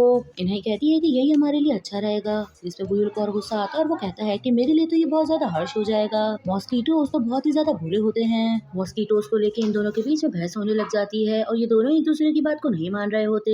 इतने में वुयल की नजर इन्हीं की ओर पे पड़ती है जिसके ऊपर ब्लड लगा होता है। ये देखते ही उसको किस वाला सीन याद आने लगता है। ये सोचती हुए एकदम डर जाता है और वही इन्हें उसको कह रही होती है कि अगर तुम चाहते हो कि मैं तुम्हें इंसानों की तरह ट्रीट करूं तो अच्छा होगा कि तुम जाके पैसे कमाओ। लेकिन वुयल सिर्फ उसको देख रहा होता है और कोई रिप्लाई नहीं कर रहा होता। इन्हें उसको कहती है कि तुम रिप्लाई क्यों नहीं कर रहे। वो इतना ज्यादा घबराया हुआ होता है तो वो कह देता है कि ठीक है मैम, जैसा आप कहें। इन्हें ये सुन के वहाँ से चली जाती है। उसके जाने के बाद वुयल कहता है कि ऐसा हो ही नहीं सकता कि ये मेरी पुरानी वाली गर्लफ्रेंड हो। वुयल को दिखाया जाता है वो डॉग की हेल्प करने के लिए उसकी शॉप पर आता है। वो उसकी हेल्प कर रहा होता है। कितने में उसकी नजर इन्हीं पे पड़ती है। इन्हीं को देख के हैरान होता है। वो कहता है कि ये यहाँ पे क्या कर रही है। वही इतने में डॉग के पास कॉल आ जाती है और कहा जाता है कि आपने जो खाना भेजा है उसमें से बाहर निकले हैं। डॉग सुन के परेशान होता है और कहता है कि आप फिक्र मत करें, मैं दोबारा आपके लिए दूसरा खाना भिजवा देता हूँ। जब वुयल को ये बात पता चलती है कि ये कॉल इन्हीं के स्कूल से है तो वो डॉग से कहता है क्या खाना डिलीवर करने के लिए मैं जा सकता हूँ। इस पर डॉग मान जाता है। फिर वही हमें स्कूल का सीन दिखाया जाता है। इन्हें अपने हैंड वॉश कर रही होती है और हैंड वॉश करते हुए वो वुयल के बारे में ही सोच रही होती है। ये सोचते हुए खुद को जगाती है। वो कहती है कि ये सब कुछ गलत है, तुम्हें ये नहीं सोचना चाहिए। इतने में विंडो से बाहर देखती है तो देखती है कि वुयल आ रहा है। ये देखकर वो और भी परेशान होती है। वो कहती है क्या मुझे वो हर जगह नजर भी आएगा। वहीं हमें वुयल को दिखाते हैं। वो सर के हाथ में खाना देकर वहाँ से जाने लगता है तो सर उसके हाथ में कचरा दे देते हैं। वो कहते हैं कि जाते हुए इसको फेंक देना। ये कहकर वो अंदर चले जाते हैं। वुयल जब वो कचरा उठा के देखता है तो उसके अंदर खाने का बॉक्स होता है जो कि पूरा खाली होता है। ये देख के वो समझ जाता है कि इन्होंने बाल का झूठ बोल के दोबारा से खाना मंगवाया है। फिर वुयल स्कूल से बाहर आ जाता है और कचरा रख के वहाँ से जाने लग जाता है। फिर वही हमें थोड़ी देर बाद का सीन दिखाया जाता है। वुयल नर्स ऑफिस के बाहर खड़ा होता है और इन्हीं को काम करते हुए देख रहा होता है और उसको देख के मुस्कुरा रहा होता है। इतने में गार्ड आ जाते हैं और उसको कहते हैं कि सर आप यहाँ पे क्या कर रहे हैं। देखते ही देखते वो वुयल को धक्का देके स्कूल से बाहर निकाल देते हैं। वो कहते हैं कि आप स्कूल के अंदर नहीं आ सकते। वुयल उनसे जिद करने लग जाता है। वो कहता है क्या इस स्कूल में कोई और जॉब है जो आप मुझे दे सकते हैं। गार्ड उसको मना कर रहा होता है कि मेरे पास कोई भी जॉब नहीं है, तुम यहाँ से चले जाओ। लेकिन वुयल जाने का नाम ही नहीं ले रहा होता। इतने में वो आंटी वहाँ पर आ जाती है और वुयल को देख के कहती है कि तुम यहाँ पे क्या कर रहे हो, क्या तुम्हें कोई जॉब चाहिए। इस पर गार्ड कहता है क्या आप इसको जानती हैं। जिस पे वो हाँ करती हैं। फिर वहीं में थोड़ी देर बाद का सीन दिखाया जाता है। वो वुयल को जॉब दे देती हैं। जितनी भी आंटियां वहाँ बैठी होती हैं वो वुयल को देख के मुस्कुरा रही होती हैं और कहती हैं कि ये कितना ज्यादा हैंडसम है, पहली दफा हमारी टीम के अंदर कोई लड़का जॉब करने के लिए आया है। फिर वुयल सीधा स्कूल के अंदर आ जाता है और स्कूल में जो कचरा होता है वो जमा कर रहा होता है। स्कूल की जितनी भी गर्ल्स होती है वो सभी वुयल को देख के बहुत हैरान हो रही होती है और यही कह रही होती है कि ये कितना ज्यादा हैंडसम है, हमने पहली दफा ऐसा हैंडसम लड़का देखा है। लेकिन वुयल का इन लोगों की तरफ बिल्कुल भी ध्यान नहीं होता। फिर वही हमें इन्हीं का दिखाया जाता है। गेट नॉक होता है तो इन्हीं कहती है कि अंदर आ जाओ। वुयल सीधा अंदर आता है और कहता है कि यहाँ पे मैं तुम्हारा कचरा लेने के लिए आया हूँ। इन्हीं इसको देख के एकदम हैरान हो जाती है। वो कहती है कि तुम यहाँ पे क्या कर रहे हो। वुयल उसका डस्टबिन उठा लेता है और कहता है कि मैं कचरा लेने के लिए आया हूँ। ये सुन के इन्हीं कहती है क्या तुम पागल हो गई हो, मेरी काम की जगह है। वुयल कहता है कि आपसे मेरी भी होगी क्योंकि यहाँ पे मैंने नौकरी ज्वाइन कर ली है। ये कह के वुयल वहाँ से जाने लग जाता है तो इन्हीं उसको रोकती है। वो कहती है कि तुमने स्कूल में जॉब क्यों करनी है। वुयल कहता है कि क्यों वैम्पायर स्कूल में जॉब नहीं कर सकते। इन्हीं कहती है कि हाँ बिल्कुल, क्योंकि तुम ब्लड की एक बूंद देख कर भी खुद को रोक नहीं पाए, अगर तुमने बच्चों को कोई नुकसान पहुंचा दिया तो क्या होगा। इतने में एक लड़का अंदर आ जाता है। उसकी नाक में से खून आ रहा होता है। इन्हीं इसको देख के फौरन छुपाने लग जाती है और वुयल को कह रही होती है कि फौरन यहाँ से बाहर चले जाओ। वो धक्का दे के वुयल को बाहर निकाल देती है। उसके स्लीपर्स उठा के भी नीचे फेंक देती है। वुयल को देख के बहुत ज्यादा बुरा लगता है। ऊपर बैठा होता है और इन दोनों को बातें करते हुए देख रहा होता है। फिर मिस्टर टू इन्हीं को एक गिफ्ट देते हैं। इन्हीं ये देख के उनको है तो मिस्टर टू कहते हैं कि ले लो, बस एक छोटा सा गिफ्ट है। इन्हीं जब उसको खोलती है तो सेल्फ प्रोटेक्टिंग की चीजें होती हैं। मिस्टर टू उसको कहते हैं कि तुम रात में अक्सर अकेले घर पर आती है और यहाँ पे अंधेरा भी होता है तो ये चीजें तुम्हारे जरूर काम आएंगी। इसके बाद मिस्टर टू वहाँ से चले जाते हैं और वुयल इन दोनों को ही देख रहा होता है। इन्हीं घर में पहुंचे उससे पहले ही वुयल घर में आके बैठ जाता है और बुक पढ़ने लगता है। इतने में इन्हीं भी अंदर आ जाती है तो वुयल उसको कहता है कि तुम्हारे पास ये शराब की कितनी ज्यादा बदबू आ रही है। इन्हीं कहती है कि ये बात तुम्हें कैसे पता। वुयल कहता है कि हम लोग वैम्पायर्स हैं और हमारी सूंघने की ताकत तुम लोगों से कहीं ज्यादा है। इन्हीं अंदर जाने लग जाती है तो वुयल कहता है कि वैसे रास्ते में खड़ो कितनी जोर जोर से बातें नहीं करनी चाहिए। इन्हीं सुनते उसको कहती है कि तुम कान लगा के हमारी बातें सुन रहे थे। जिस पे वुयल मना करता है। वो कहता है कि मैंने कहा है ना कि हमारे सेंसेस तुमसे कहीं ज्यादा हैं। फिर इन्हीं ऊपर जाने लग जाती है और जाती हुई रुकती है। वो कहती है कि अब स्कूल की जॉब छोड़ देना। इस पे वुयल मना करता है तो वो कहती है कि ठीक है फिर मैं तुम्हारी आइडेंटिटी सबको बता दूंगी। वुयल अब भी नहीं डरता और कहता है कि जो तुम्हें करना है वो तुम करो मगर मैं जॉब नहीं छोड़ूंगा। फिर हमें कल में वुयल को दिखाया जाता है। वो अपना काम कर रहा होता है कि देखता है कि स्कूल के कुछ लड़के स्कूल के पीछे जा रहे हैं और उनमें एक लड़का वो भी है जिसने हर दफा वुयल को तंग किया है। उन लोगों को जाता हुआ देख के वोयल भी हैरान होता है। वो कहता है कि मुझे जाके देखना चाहिए कि आखिर ये लोग जा कहाँ रहे हैं। वोयल भी स्कूल के पीछे आ जाता है और देखता है कि वहाँ पर तो कोई भी नहीं है, मगर वहाँ पे इसको कुछ खाली बोतलें रखी हुई नजर आती हैं और साथ ही कोई सिगरेट भी। इतने में कोई उसको आवाज देने लग जाता है तो वो जल्दी से बोतलों को उठाता है, पीछे नहीं देखता। एक सिगरेट एक पत्ते के ऊपर आके गिर जाती है और पत्ता जलने लगता है। फिर वहीं में थोड़ी देर बाद का दिखाते हैं कि टोंग देखता है कि स्कूल में बहुत सारी फायर ब्रिगेड जा रही है और साथ ही एम्बुलेंस भी। ये देख के वो हैरान होता है। वो कहता है क्या स्कूल के अंदर आग लग गई है। फायर ब्रिगेड आग बुझा रहे होते हैं और साथ ही अंदर से बच्चों को बाहर निकाला जाता है। स्कूल का पीछे का हिस्सा जल जाता है, जिसकी वजह से स्कूल के अंदर भी धुआं ही धुआं हो जाता है। इतने में वोयल भी वहाँ पे आ जाता है और वो भी आग बुझाते हुए देखने लगता है। वो लड़का पीछे खड़ा होता है और वोयल को देख के हंस रहा होता है। वो कहता है कि मुझे पता है कि अब तुम्हारे साथ आखिर क्या करना है। वही हमें थोड़ी देर बाद का दिखाया जाता है। प्रिंसिपल वोयल को बुला के बहुत ज्यादा जलील कर रहे होते हैं, उसको इतना ज्यादा सुना रहे होते हैं। वो कहते हैं कि तुम्हारी वजह से आज पूरे स्कूल का नुकसान हो जाता।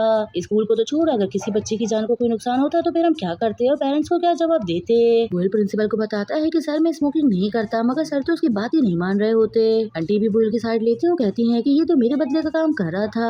सर ये सुन के और भी ज्यादा गुस्से में आ जाते हैं। वो कहते हैं कि मुझे लगता है कि अब मुझे किसी और कंपनी का कॉन्ट्रैक्ट साइन करना पड़ेगा, और जहाँ तक बात रही तुम्हारी, तो जो भी स्कूल को नुकसान हुआ है तुम्हें उसके पैसे देने पड़ेंगे। इतने में इनहाई उस लड़के का कान पकड़ के अंदर लेकर आती है। सर को कहती है कि मेरे पास सबूत है, उससे पहले आप इसका हाथ सूंघे, इसके अंदर सिगरेट की स्मेल आ रही है। जब वो उसका हाथ सूंघते हैं तो वाकई ऐसा ही होता है। फिर इनहाई उनको एक वीडियो भी दिखा देती है, जिससे सब कुछ साफ साबित हो जाता है कि ये काम उसी ने किया है, ना कि वोयल ने। तो उसको कहते हैं कि तुमसे तो बात करना ही फजूल है, अब जो मैं बात करूंगा तुम्हारे पेरेंट्स से करूंगा, तो कल अपने पेरेंट्स को लेकर आ जाना। वही वोयल भी देखता है कि नहीं किस तरह से उसकी जान बचाई। ये देखते हुए काफी ज्यादा टच्ड होता है। वही हमें मिस्टर टू का दिखाया जाता है। वो एयरपोर्ट पर किसी को लेने के लिए आते हैं। इतने में वो लड़की भी वहाँ पर आ जाती है जिसको मिस्टर टू लेने के लिए आए होते हैं, और वो लड़की दिखने में बिल्कुल वोयल की पहली गर्लफ्रेंड जैसी होती है। आखिर इनके पीछे क्या स्टोरी है वो तो आपको ड्रामा देखकर ही पता चलेगा। वही हमें इन्हीं का दिखाया जाता है। जैसे वो नीचे आती है तो वोयल उसको देखने लगता है। इन्हीं से पूछती है कि क्या हुआ। वोयल बहुत हैरानी से उसको देख रहा होता है। उसके चेहरे पे एक उदासी सी भी होती है। वो इन्हीं को कहता है कि तुम हईसन हो ना, लेकिन इन्हीं उसको कोई रिप्लाई नहीं कर रही होती और हैरानी से उसको देख रही होती है। वोयल कहता है कि जरूर तुम मेरी हईसन हो। कहते हुए उसके अचानक से करीब आ जाता है और उसको देखने लगता है। इन्हीं के हाथ में स्प्रे होता है तो वो फौरन उसकी आंखों में कर देती है। इससे वोयल की आंखें बहुत ज्यादा जल रही होती हैं और वो दर्द की वजह से नीचे बैठ जाता है और चीख रहा होता है। इन्हीं उसको कहती है कि मेरे साथ क्यूट बनने की जरूरत नहीं है। तो ये वही स्प्रे होता है जो मिस्टर डू ने उसको दिया होता है। देख के हैरान होती है। कहती है कि मुझे तो यकीन नहीं आ रहा कि ये वैम्पायर पे भी असर कर सकता है। ये कहते हुए वो दोबारा से वोयल की आंखों में स्प्रे कर देती है। फिर वही नेक्स्ट हमें दिखाते हैं कि वोयल अपनी आंखें साफ कर रहा होता है और इन्हीं उसकी मदद कर रही होती है। उसको कहती है कि इसमें मेरी बिल्कुल भी कोई गलती नहीं है, तुम अचानक से मेरे सामने आकर इस तरह की हरकतें की तो मैं डर गई थी, अब तुम मुझे माफ कर दो। वोयल कहता है कि तुमने इस बार मुझे खून के आंसू रुलाए हैं, तो अगली बार मैं तुम्हें डराऊंगा। इन्हीं इसको कहती है कि सब छोड़ो, तुम मुझे बताओ क्या मैं तुम्हारी गर्लफ्रेंड से मिलती हूँ। ये सुनते ही वोयल फौरन उसके ऊपर चिल्लाता है। वो कहता है कि नहीं, बिल्कुल भी नहीं, तुम मुझसे बिल्कुल भी नहीं मिलती, तो फिर तुम मुझे उसके नाम से क्यों बुला रहे थे। जिसपे वोयल उसको सारी कहानी सुनाता है। ऐसा मैंने वादा किया था कि हम दोबारा मिलेंगे। उस दिन जब मैंने तुम्हारा ब्लड चखा तो मुझे तुम्हारे ब्लड के अंदर उसकी यादें महसूस हुई, इसीलिए मुझे ऐसा लगा कि वो तुम हो। इन्हें सुन के भी बहुत ज्यादा हैरान होती है। कहती है कि मैं। वोयल कहता है कि हाँ, वो इसलिए क्योंकि तुमने उस दिन मेरा कॉफिन भी खोला था, और उसके बाद जब भी तुम किसी मुसीबत में होती हो तो मुझे फौरन पता चल जाता है। इन्हें कहती है कि हो सकता है कि वो इसलिए हो क्योंकि मैं बटलर जो की फैमिली में से हूँ। अगर मैं अपनी पुरानी जिंदगी की बात करूँ तो पुरानी जिंदगी में मैं तुम्हारी रवर थी और तुम्हारे लिए मैं एक दफा मर भी चुकी हूँ। तो अब तुम्हें चाहिए कि तुम मुझे अपनी जिंदगी सुकून से जीने दो, क्योंकि अगर इसी तरह से मैं मरती रही तो तुम्हें कभी भी इंसान नहीं बन पाओगे, न ही तुम्हारा प्यार तुम्हें मिलेगा। आजकल के जमाने में किसी को बगैर उसकी इजाजत के फॉलो करना उसको क्राइम कहा जाता है। वोयल सुन के हैरान होता है तो उसको कहती है कि अगर हम चाहे तो तुम्हारी रिपोर्ट भी कर सकते हैं और पुलिस तुम्हें उठा के ले जाएगी, और जिसको तुम प्यार कह रहे हो वो प्यार नहीं बल्कि एक बीमारी है। वोयल सुनते ही फौरन उसका हाथ पकड़ लेता है और उसको कहता है कि अगर तुम वाकई मेरी हसन हो तो जैसा तुम कहोगी मैं बिल्कुल वैसा ही करूंगा। इन्हें ये सुनते ही फौरन अपना हाथ छुड़वाते हुए खड़ी हो जाती है। वो कहती है कि मैंने कहा है ना कि बस कर दो, आज की जिंदगी की मुझे कोई भी परवाह नहीं, बस मैं अपनी इसी जिंदगी को पहली और आखिरी जिंदगी समझती हूँ, तो मुझे इन सब बकवास चीजों में मत डालो। ये कहते हुए इन्हें वहाँ से चले जाती है। इन्हें के ऐसे जाने पर वोयल बहुत ज्यादा सैड हो जाता है। वही इन्हें भी ऊपर आ जाती है और आने के बाद वो खुद भी सोच रही होती है क्या वाकई मैं उसकी पहली वाली गर्लफ्रेंड हूँ। फिर नेक्स्ट डे का दिखाया जाता है। इन्हें जैसे स्कूल आने के लिए बाहर निकलती है तो देखती है कि स्टेयर्स के ऊपर एक गुलाब रखा हुआ है। वो फौरन उसको उठाती है, उसमें कार्ड भी होता है मगर उसमें किसी का भी नाम नहीं होता। वहीं ऊपर खड़े हुए सैंग और वोयल उसको देख रहे होते हैं, जिसपे सैंग वोयल को कहता है कि लड़कियों को ये तरीके बहुत ज्यादा पसंद आते हैं और मुझे यकीन है कि वो जरूर तुम्हारे प्यार में पड़ जाएगी। ये सोचते हुए दोनों बहुत खुश हो रहे होते हैं। फिर वही हमें नेक्स्ट डे का दिखाया जाता है। इन्हें जैसी बाहर आती है तो आज भी एक बुके रखा होता है। उसको देखती है उसमें भी एक कार्ड होता है मगर उसमें किसी का भी नाम नहीं होता। ये देखकर वो इधर उधर देखने लगती है मगर उसको कोई भी नजर नहीं आता। अभी रोज का हो जाता है, वोयल इन्हीं के लिए रोज एक बुके रख रहा होता है और बुके दिन बर दिन बड़ा होता जाता है। इन्हीं खुद भी बहुत परेशान हो जाती है। वोयल आता है तो उसको कहता है कि ओहो कोई तुम्हें रोजाना बुके भेज रहा है। वो बहुत ज्यादा खुश होता है और देखता है कि इन्हीं तो पुलिस को कंप्लेन कर रही है कि यहाँ पे कोई स्टॉकर है जो कि मुझे रोज फ्लावर्स भेज रहा है। वोयल जब ये सुनता है तो फौरन उसका इससे मोबाइल छीन लेता है। वो कहता है कि पुलिस को कंप्लेन करने की आखिर क्या जरूरत है। इन्हीं कहती है कि आखिर तुम्हें क्या मसला है, मुझे कोई तंग कर रहा है तो मुझे तो कंप्लेन करनी पड़ेगी। वोयल कहता है कि तुम ये क्या कर रही हो, देखो किसी ने तुम्हारे लिए कितने दिल से ये फ्लावर्स भेजे हैं। इन्हीं कहती है कि किसने भेजे हैं मुझे तो ये नहीं पता, उसने अपना नाम भी नहीं लिखा और मुझे इस तरह की चीजें बिल्कुल भी पसंद नहीं है। ऊपर नीचे आती है तो देखती है कि वोयल ने भी आज बहुत ज्यादा कैजुअल कपड़े पहने हुए हैं। ये देखकर वो खुश होती है, कहती है कि ऐसा लग रहा है कि तुम इसी जनरेशन के हो। वोयल उसको कहता है कि तुम मुझे बताओ कि मैं इन कपड़ों में कैसा लग रहा हूँ। इन्हीं कहती है कि तुम इन कपड़ों में काफी हैंडसम लग रहे हो। दोनों मूवी देखने के लिए आ जाते हैं। मूवी बहुत ही ज्यादा सैड और रोमांटिक होती है। वोयल मूवी देख रहा होता है और मूवी देखते हुए उसकी आंखों में आंसू आ जाते हैं। जैसे वो इन्हीं की तरफ देखता है तो देख के हैरान होता है क्योंकि वो तो सो रही होती है और थोड़ी देर के बाद वो खराटे भी लेने लगती है जिसपे आसपास के जो लोग बैठे होते हैं वो परेशान हो रहे होते हैं। वोयल ये देखता है तो वो उसको उठाने की कोशिश करता है मगर इन्हीं तो उठ ही नहीं रही होती।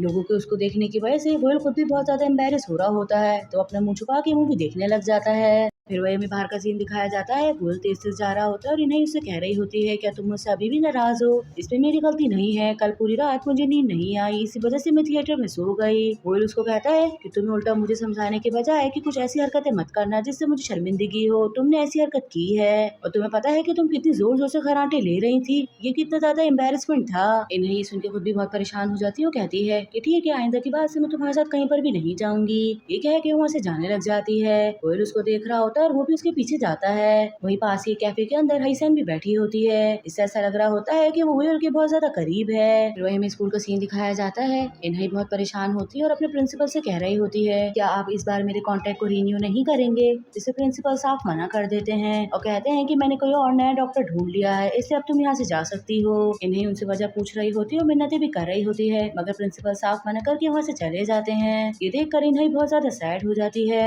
वहीं वोयल को जब ये बात पता चलती है तो वो सीधा इन्हें के पास आ जाता है और उससे पूछता है क्या तुम्हें जॉब से निकाल दिया है और उसके पीछे वजह मैं हूँ। इन्हें कहती है कि नहीं इसकी वजह तुम बिल्कुल भी नहीं हो, बल्कि हमारे प्रिंसिपल को ये बात बिल्कुल भी बर्दाश्त नहीं है कि कोई भी किसी के मामले में बोले। लेकिन वोयल बहुत सैड हो रहा होता है तो इन्हें उसको कहती है कि मैं तुम्हें कह रही हूँ ना कि तुम्हारी वजह से नहीं है, प्रिंसिपल वैसे भी मुझे पसंद नहीं करते, तुम जाओ जाके अपनी जॉब करो। फिर वही हमें रात का सीन दिखाया जाता है। रही होती है और मिस्टर डू लगातार उसको फॉलो कर रहे होते हैं। वही वोयल भी बहुत परेशान हो रहा होता है, यही सोच रहा होता है कि काफी ज्यादा देर हो गई और ये अभी तक घर पर नहीं आई।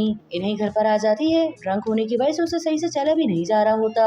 उसके हाथ में जो शॉपर होता है वो नीचे गिर जाता है। मिस्टर डू जब भी देखते हैं तो फौरन आकर उसकी हेल्प करने लग जाते हैं। इन्हें उनको देख के हैरान होती है और कहती है कि आप यहाँ पे क्या कर रहे हैं। मिस्टर डू फिर से वही कहते हैं कि मैं यहाँ से गुजर रहा था तो मैंने तुम्हें देखा, लेकिन तुम मुझे बताओ कि तुम इतनी ज्यादा सैड क्यों लग रही हो।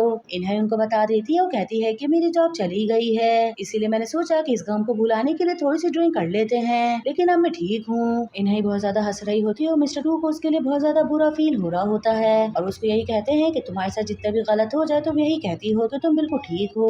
वही इन्हें को फ्लू होने लग जाता है तो मिस्टर डू उसको कहते हैं कि चलो जाओ जल्दी से अंदर चले जाओ वरना तुम्हारी तबीयत खराब हो जाएगी। ये सुन के इन्हें अंदर जाने लग जाती है। इन्हें घर पर आ जाती है और वो बहुत ज्यादा ड्रंक होती है। वोयल उसको कहता है कि आज तुम फिर इतना ज्यादा ड्रंक हो और अपने साथ इतनी सारी ड्रिंक्स भी लेकर आई हो। इन्हें उसके ऊपर गुस्सा करने लग जाती है। वो कहती है जब मुझे ड्रिंक करनी हो क्या मैं ड्रिंक भी नहीं कर सकती, तुम्हें नहीं पता कि मुझे कितना ज्यादा स्ट्रेस हो रहा है। लेकिन वोयल फिर भी उसके हाथ से केन ले लेता है। इन्हें कहती है कि तुम कह रहे थे ना कि प्यार का एक्सपीरियंस करने के लिए तुम इंसान बनना चाहते हो, मैं तो तुम्हें एक फ्रेंडली मशवरा यही दूंगी कि ऐसा मत करो क्योंकि इंसान जो होते हैं वो बहुत ज्यादा परेशान रहते हैं। ये कहते हुए वो वोयल को अपनी पूरी कहानी सुनाने लग जाती है कि बचपन में उसकी माँ की डेथ हो गई थी, उसकी माँ के जाने के बाद भी उसके डैड को काम ढूंढने के लिए अलग अलग शहरों में जाना पड़ा, इसी वजह से वो बचपन से अकेली है और खुद ही उसने सर्वाइव करना सीखा है और अब तो मेरी जॉब भी चली गई है तो मुझे समझ नहीं आ रहा कि मैं अपने खर्चों को आखिर कैसे पूरा करूंगी। वोयल उसकी सारी बातें सुन रहा होता है और सुन के बहुत ज्यादा सैड हो रहा होता है। साथ ही नहीं उसको ये भी बताती है कि इन सब चीजों की वजह से मैंने कभी भी किसी के साथ डेट नहीं की। वोयल सुन के और भी ज्यादा हैरान होता है और कहता है कि आखिर ऐसा कैसे हो सकता है। इन्हें कहती है कि मैं क्या करती हूँ, मेरे पास तो इन सब चीजों के लिए टाइम ही नहीं था, बॉयफ्रेंड रखना और उसके खर्चे उठाना बहुत ही ज्यादा मुश्किल हो जाता। ये कहते हुए नहीं हंसे जा रही होती है। वो कहती है कि नहीं फिर भी सब कुछ ठीक है और वो बेहोश हो जाती है। वोयल उसी को देख रहा होता है और उसके सर पे हाथ फेरने लगता है और उसको कहता है कि तुमने बहुत ज्यादा अच्छा किया, तुम बचपन से अकेली थी लेकिन उसके बावजूद भी तुम काफी ज्यादा स्ट्रांग हो और ये चीज तारीफ के काबिल है। उसकी बातें सुनने के बाद इन्हीं उठ के बैठ जाती है और उसकी आंखों में से आंसू निकल रहे होते हैं। वो यही कह रही होती है कि आज से पहले किसी ने भी मुझे इतना हौसला नहीं दिया। ये कहते हुए हंसने लगती है और कहती है कि शायद शराब मेरे दिमाग पे चढ़ गई है। ये कहकर वो खड़ी हो जाती है और वहाँ से चली जाती है। फिर वही हमें सुबह का सीन दिखाया जाता है। वो लौट जाता है और आके वो बैठ जाता है। वो घंटी बजाने लग जाता है और बटलर जू को आवाज दे रहा होता है। काफी ज्यादा देर हो जाती है, इन्हीं नीचे नहीं आती। ये देख के वो हैरान होता है। वो कहता है कि वो अभी तक सो रही है, लेकिन वो तो इतना लेट तक नहीं सोती। ये सोचते हुए वो ये सीधा ऊपर आ जाता है। वो इन्हीं के रूम में आके चेक कर रहा होता है और साथ ही वो डर भी रहा होता है कि कहीं ये दोबारा से मेरे ऊपर स्प्रे ना कर दे। जब वो आके चेक करता है तो देख के हैरान होता है क्योंकि इन्हीं को तो बहुत तेज बुखार होता है। वो उसको कहता है कि तुम्हें हॉस्पिटल चलना चाहिए, मगर इन्हीं मना कर देती है। वो कहती है कि मैं ठीक हूँ। जब वो जाने के लिए तैयार नहीं होती तो वो पानी ला के उसके ऊपर पट्टियाँ रखने लगता है। पट्टियाँ रखते हुए काफी ज्यादा देर हो जाती है तो वो नीचे आ जाता है और पुराने स्टाइल से इन्हीं के लिए सूप बनाने लगता है। इतने में मिस्टर डू वहाँ पर आ जाते हैं और वो कहते हैं कि मैं इन्हीं का कॉलेज फ्रेंड हूँ, हम लोग पहले मिले थे, आपको याद है? वो सुन के खड़ा होता है और कहता है कि हाँ मुझे याद है। तो वो कहते हैं कि मैं इन्हीं से मिलना चाहता हूँ, जिस पर वो कहता है कि वो तो बीमार है। मिस्टर डू सुन के ज्यादा जिद नहीं करते और कहते हैं कि मुझे लगा ही था, बस आप एक काम कीजिएगा कि दवाइयाँ इन्हीं को दे दीजिएगा। वो दवाइयाँ ले लेता है। वो कहता है कि ठीक है मैं उसको दे दूंगा। वो दवाइयाँ लेके सीधा अंदर आ जाता है। अंदर आने के बाद वो दोनों दवाइयों को मिक्स करके एक दवा बनाता है और सीधा इन्हीं के पास ले आता है। उसको कहता है कि इसको पी लो, इसको मैंने बनाया है। इन्हीं भी कोई आर्ग्यू नहीं करती और खामोशी से पी लेती है। फिर वो हमें थोड़ी देर बाद का सीन दिखाया जाता है। वो नीचे सोफे बैठा सो रहा होता है कि इतने में नहीं उसके पास आती है। उसको सोता हुआ देख के वो हंसने लगती है। इतने में बुयल की आंख भी खुल जाती है तो उसको कहती है कि जरूर तुम थक गए होगे, तुम्हें चाहिए कि तुम जाके आराम कर लो। बुयल उसको देख के फौरन खड़ा हो जाता है और उसका बुखार चेक करने लग जाता है। इन्हें कहती है कि फिक्र मत करो, अब मैं ठीक हूँ, जो तुमने दवा दी थी उसने कमाल ही कर दिया। साथ ही वो उसको थैंक यू भी करने लग जाती है और उसको कहती है कि पहली दफा ऐसा है कि मेरे बीमार होने पर मुझे किसी ने दवा दी है। ये कहते हुए वो मुस्कुराने लग जाती है। बुयल को बहुत ज्यादा बुरा फील हो रहा होता है मगर फिर भी वो मुस्कुराता है। थोड़ी देर के बाद मिस्टर डू की कॉल आने लग जाती है। इन्हीं फोन रिसीव करके साइड में चले जाती है और बुयल उसको जाते हुए देख रहा होता है। फिर वही मिस्टर डू का दिखाया जाता है। वो इन्हीं को मिलने के लिए बुलाते हैं, उसको कॉफी देते हैं और उससे पूछते हैं कि तुम्हारे इंटरव्यूज कैसे चल रहे हैं। जिसपे इन्हीं सैड होते हुए बताती है कि इंटरव्यू तो अच्छे जा रहे हैं मगर मुझे अभी तक कोई भी जॉब नहीं मिली। उसकी बात सुन के मिस्टर डू कहते हैं कि मेरे पास एक आइडिया है, अगर तुम चाहो तो अपने घर को बिजनेस मेंशन बना सकती हो। इन्हीं सुन के हैरान होती है और उनसे पूछती है कि कैसे। जिसपे बताते हैं कि तुम्हारा घर बहुत ज्यादा पुराना है और यही उसकी खासियत है, तुम इसको गेस्ट हाउस बना लो और घर बैठे ही वहाँ से पैसे कमा सकती हो। इन्हें ये सुनते ही सोच में पड़ जाती है तो मिस्टर डू उसको कहते हैं कि अभी परेशान मत हो, आराम से सोचना, फिर मुझे इस बारे में बता देना। तुम तो जानती हो कि मैं ऐसे किसी को भी एडवाइस नहीं करता, ये एडवाइस मैं तुम्हें इसलिए कर रहा हूँ क्योंकि मैं चाहता हूँ कि इस पूरी दुनिया में तुम सबसे ज्यादा खुश रहो। उनकी बात सुन के इन्हें सैड होते हुए कहती है कि वैसे भी मेरे खून में तो जहर है। मिस्टर डू उसको कहते हैं कि तुमने क्या कहा, इस पे इन्हें फौरन मना कर देती है और कहती है कि नहीं कुछ नहीं। फिर हमें घर का सीन दिखाया जाता है। घर पे आते ही इन्हें बुयल से बात करती है। बुयल उसकी बात सुनने के बाद उसको साफ मना कर देता है और कहता है कि ऐसा कुछ भी नहीं होगा। वो ये कह के वहाँ से जाने लग जाता है। इन्हें उसको लगातार मना रही होती है। जब बुयल बिल्कुल भी नहीं मानता तो वो उसको कहती है कि आखिर तुम मेरे पैसे मुझे कब वापसी करोगे, क्या तुम्हारे पास कोई और जरिया है। जिसपे बुयल कहता है कि तुम ऐसे कैसे कह सकती हो जबकि तुम जानती हो कि मैं किसी का इंतजार कर रहा हूँ, अगर ये घर बदल गया और उसको पता नहीं चला कि मैं कौन हूँ तो फिर क्या होगा। इन्हें कहती है कि हो सकता है कि जब मिस्टर डू तुम्हारे घर को बहुत ज्यादा फेमस कर दें तो वो लड़की भी खुद ही यहीं पर आ जाए। वो लड़की तुम्हें नहीं जानती होगी मगर तुम तो उसको पहचानते होगे ना, और हम इस घर को तुम्हारे पुराने वाले टाइम की तरह बस एक छोटा सा बार बनाएंगे। ये सुन के बुयल कहता है कि मिस्टर डू आखिर हमारी मदद क्यों करेंगे। इन्हें कहती है कि वो इसलिए क्योंकि वो मेरे कॉलेज फ्रेंड हैं और मेरे पास फंड नहीं है कि मैं इस घर को चेंज कर पाऊँ, इसीलिए वो मुझे फंड भी देंगे।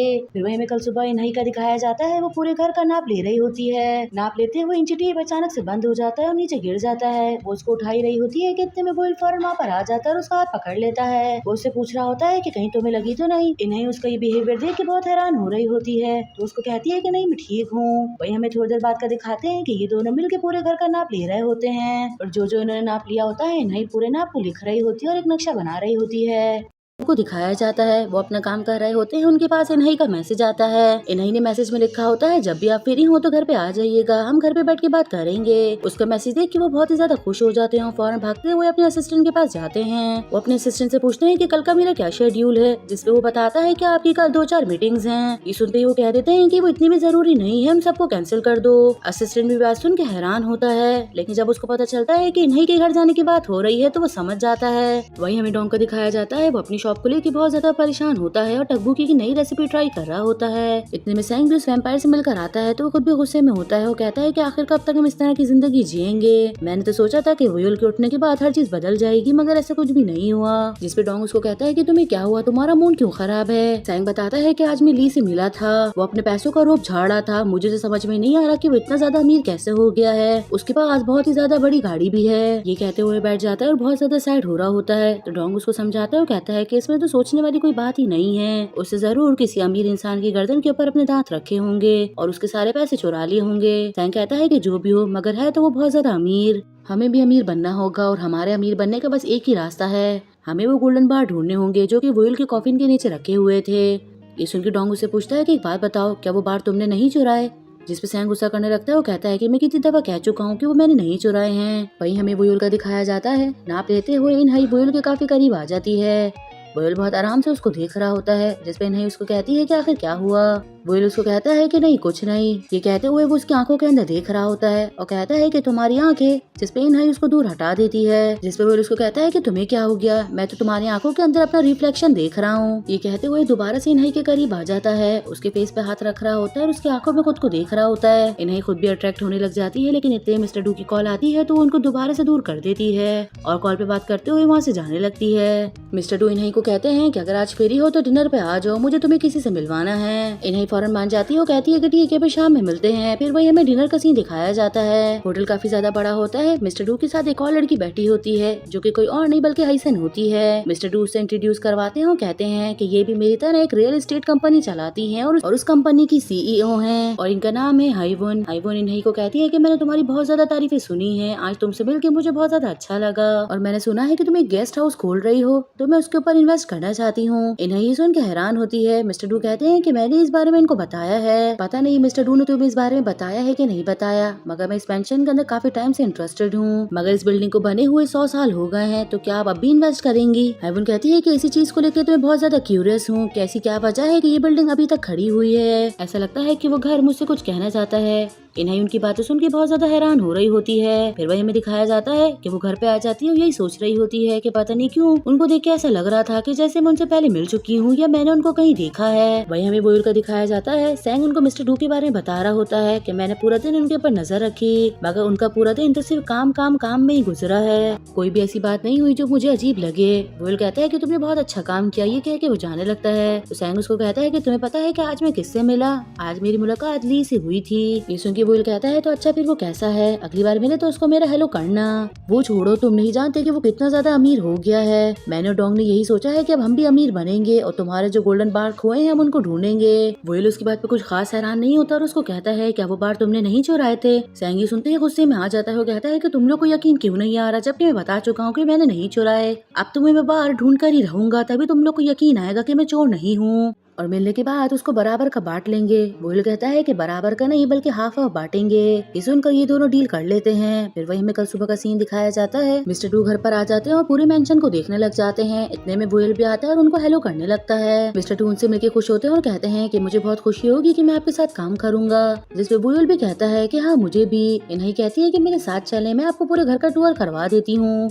ये दोनों वहाँ से जाने लग जाते हैं और वुयल इन दोनों को ही देख रहा होता है। इन्हीं मिस्टर डू को पूरे घर का टूर करवा रही होती है और वुयल थोड़ी थोड़ी देर के बाद इन लोग के पीछे आ रहा होता है। टूर करते हुए मिस्टर डू अचानक से इन्हीं के बालों पे हाथ रखने लगते हैं। वुयल देख के एकदम हैरान होता है। वो कुछ करे इससे पहले मिस्टर डू उसके बालों पे से मिट्टी हटाते हैं और कहते हैं कि धूल लगी हुई थी। जिसपे इन्हीं इनको थैंक यू करती है और कहती है कि चले मेरे साथ चले, मैं अंदर की कमरा आपको दिखा देती हूँ। ये दोनों तो वहाँ से जाने लग जाते हैं, लेकिन वुयल की फेस तो बिल्कुल ही उतर जाता है। वो तो दिखने में भी काफी ज्यादा सैड लग रहा होता है। अब सिर्फ वुयल का कमरा देखने का रह जाता है। मिस्टर डू वो देखने का कहते हैं तो इन्हीं मना कर देती है। वो कहती है कि बेसमेंट में तो सारा फालतू सामान रखा हुआ है, जब मैं वहाँ की सफाई कर लूंगी तो तब आपको दिखा दूंगी। इतने में वुयल आके उनके पास खड़ा हो जाता है और उसको कहते हैं कि तुम्हारा टेस्ट तो कुछ ज्यादा ही अच्छा है। मिस्टर डू की ये बात समझ में नहीं आती। इन्हीं को भी कुछ अजीब सा लगता है तो वो उनको कहती है कि तुम्हें तो कुछ काम था ना।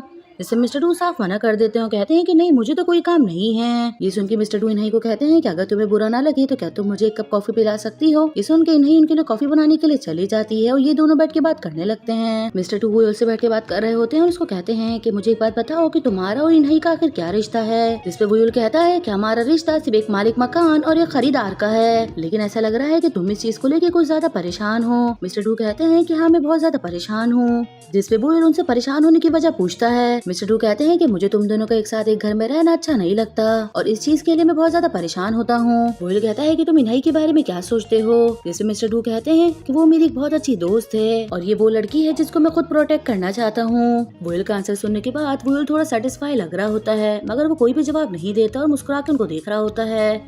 मिस्टर डू भी उसको मुस्कुरा के देखने लगते हैं कि इतने में इन्हीं कॉफी लेकर आ जाती है। फिर वहीं में रात का सीन दिखाते हैं। वुयल अपने दोस्तों के पास आता है और उन लोगों को बताता है कि मिस्टर डू ने कहा कि इन्हीं वो लड़की है जिसको वो प्रोटेक्ट करना चाहते हैं। आखिर इस जवाब का क्या मतलब हुआ। सैंग कहता है कि उसकी इस बात से पता चलता है कि वो एक वाकई मर्द है, लेकिन तुम ही बताओ कि तुम्हारे फेस को क्या हो गया, तुम इतने ज्यादा गुस्से में क्यों लग रहे हो।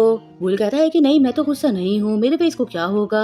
सैंग उसको कहता है कि इन सब चीजों को छोड़ दो, अब तुम्हें मैच मेकर खेलना नहीं पड़ेगा। अगर इन्हीं को प्यार हो जाएगा तो तुम भी जल्द इंसान बन जाओगे। वही हमें रात का सीन दिखाया जाता है। ये दोनों बातें करते हुए आ रहे होते हैं और साथ ही पेट्रोलिंग भी कर रहे होते हैं। बातें करते हुए इन्हीं थोड़ा सैड हो जाती है। वो कहती है कि जब मिस्टर डू घर पर आए उन्होंने मुझे बताया ये घर की ये चीजें चेंज होंगी, तो ये सुन के मुझे थोड़ा दुख हुआ, क्योंकि ये घर 100 सालों से तुमने ऐसे ही सजा के रखा है, लेकिन अब उस घर में चेंजिंग आएगी तो ये सोचते हुए मुझे थोड़ा दुख हो रहा था। इन्हीं की बातें सुन के वुयल मुस्कुराने लग जाता है और अचानक से उसके करीब आता है, जिससे इन्हीं चौंक जाती है। वो उसके बालों पे हाथ रख के डस्ट साफ करता है और कहता है कि देखो तुम्हारे बालों पे अभी भी मट्टी लगी हुई है। लेकिन इन्हीं को देख के ऐसा लग रहा होता है कि उसकी फीलिंग्स वुयल के लिए चेंज हो रही हैं, क्योंकि उसके फेस पे एक अजीब सी बेचैनी होती है। और ये देख के इन्हीं वहाँ से जाने लग जाती है। वुयल उसको जाते हुए देख के मुस्कुरा रहा होता है, फिर वो भी उसके पीछे जाता है। फिर ये दोनों घर पे आ जाते हैं और देखते हैं कि इनके घर के बाहर एक लड़की खड़ी हुई है जो कि इनके आने का वेट कर रही है। इन्हीं कहती है कि आप भाई बहन हैं, जिसपे मिस हाइबन पीछे मुड़ती हैं, तो वुयल उनको देख के एकदम शॉक्ड हो जाता है। वो इतनी हैरानी से उसको देख रहा होता है कि जैसे बरसों पुरानी खोई हुई चीज उसको मिल गई हो। इन्हीं उनके पास चली जाती है और उनसे बात करने लगती है। वो कहती है कि मैं यहाँ से गुजर रही थी तो सोचा कि आज घर देखती हुई जाऊंगी। वुयल की आंखों में आंसू होते हैं और वो खुद को रोक नहीं पाता और फौरन जाके उसको गले लगा लेता है। ये देखकर वो खुद भी एकदम शॉक्ड हो जाती है और साथ ही इन्हीं भी बहुत ज्यादा शॉक्ड होती है। यहीं पर हमारा ये एपिसोड खत्म होता है। आई होप सो कि गाइस आप लोग को ये एपिसोड पसंद आया होगा।